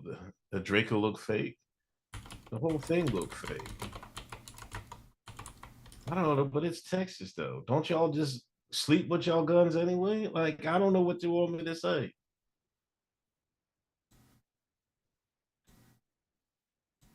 Big Poppy, this is for the fire analysis and takes from HA for the last few weeks. Need them clip to share. Thank you, Big Poppy. Thank you, Big Poppy. Appreciate you. Pause. Is that Photoshop?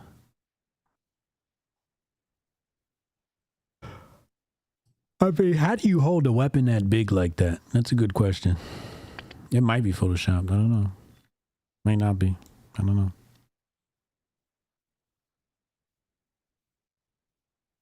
It's kids though, man. We gotta be delicate with this. J.R. Bell said Carmelo was threatened by two people. Assault was attended by those two, and Carmelo retaliated. Yeah, that's what it looks like. You got twin brothers about to jump you. You might need the poker, yo.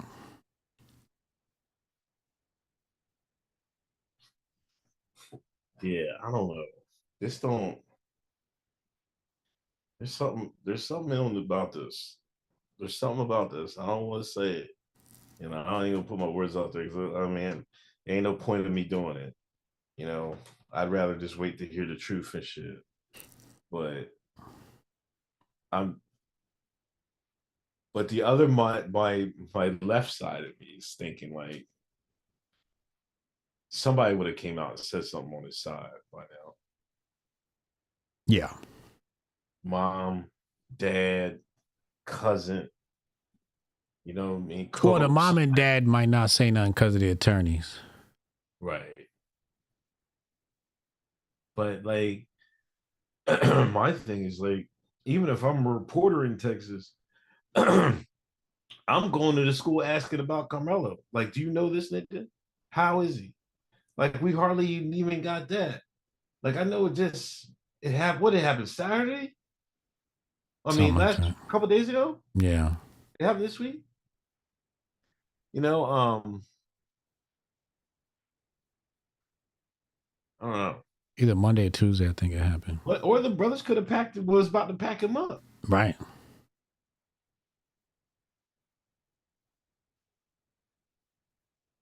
Happened yesterday? Okay, yesterday. Damn. Well, Cannon's gonna cover it, so we'll tune in and see what details he got. You know, Cannon, he's our resident gun guy and conspiracy theorist. He dives into these details, nitty gritty. So I'm sure we'll get more details about this and, you know, better analysis from Cannon. We're gonna go to his channel shortly. Yo, what's Taylor? Taylor's gonna post it right to Twitter or the Grifties? Yeah. He texted me while we was live. I think the Grifties is out now. Or is he putting on the YouTube? It's on the YouTube, but the full version is gonna go on Patreon.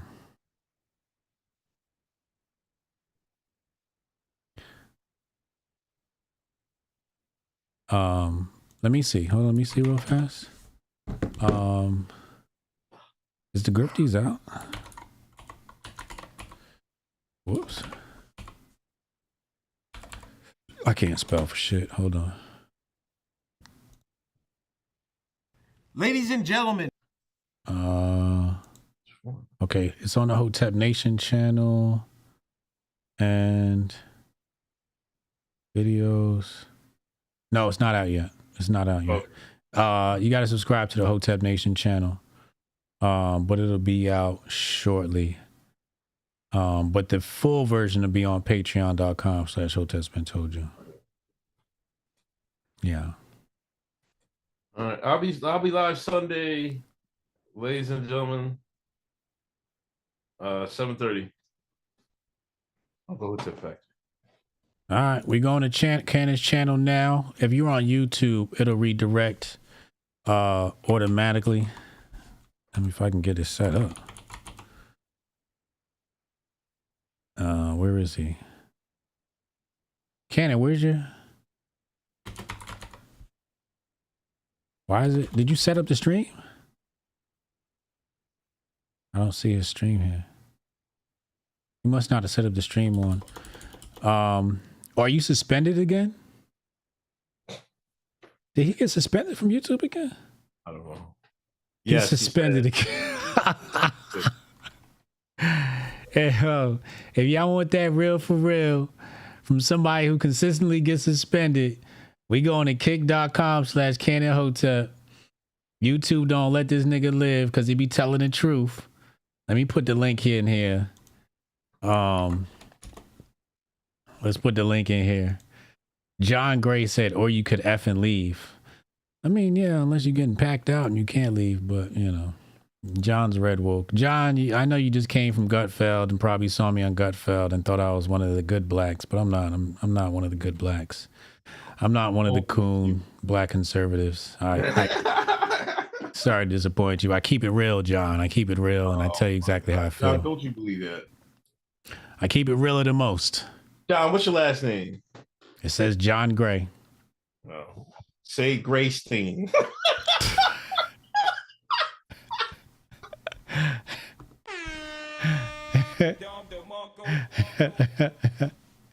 You ain't shit for that.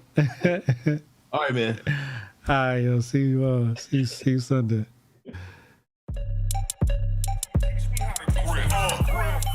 Save the date if you not fake. HJ got a plate and a hot take. They gon' get you moving right. These goofy types and keeping unks goofy tight. Look, let's get it lit like a Lucy, aight? Show the world what we can build when the crew unite. And while these frauds out finessing your protests, I'm in the gulags playing chess with the Hoteps. The Hoteps been told you. Don't sweat, bruh, I ain't gonna hold you. Keep receipts for the things that they told you. Ears to the street, they got secrets to go through. The Hoteps been told you. Don't sweat, bruh, I ain't gonna hold you. Keep receipts for the things that they told you. Ears to the street, they got secrets to go through. Hotep and build, y'all know the deal. We go in for real and ain't got no chill. Teach me how to grip, teach me how to grip. Teach me how to grip, teach me how to grip. Hotep and build, y'all know the deal. We go in for real and ain't got no chill. Teach me how to grip, teach me how to grip. Teach me how to grip, teach me how to grip.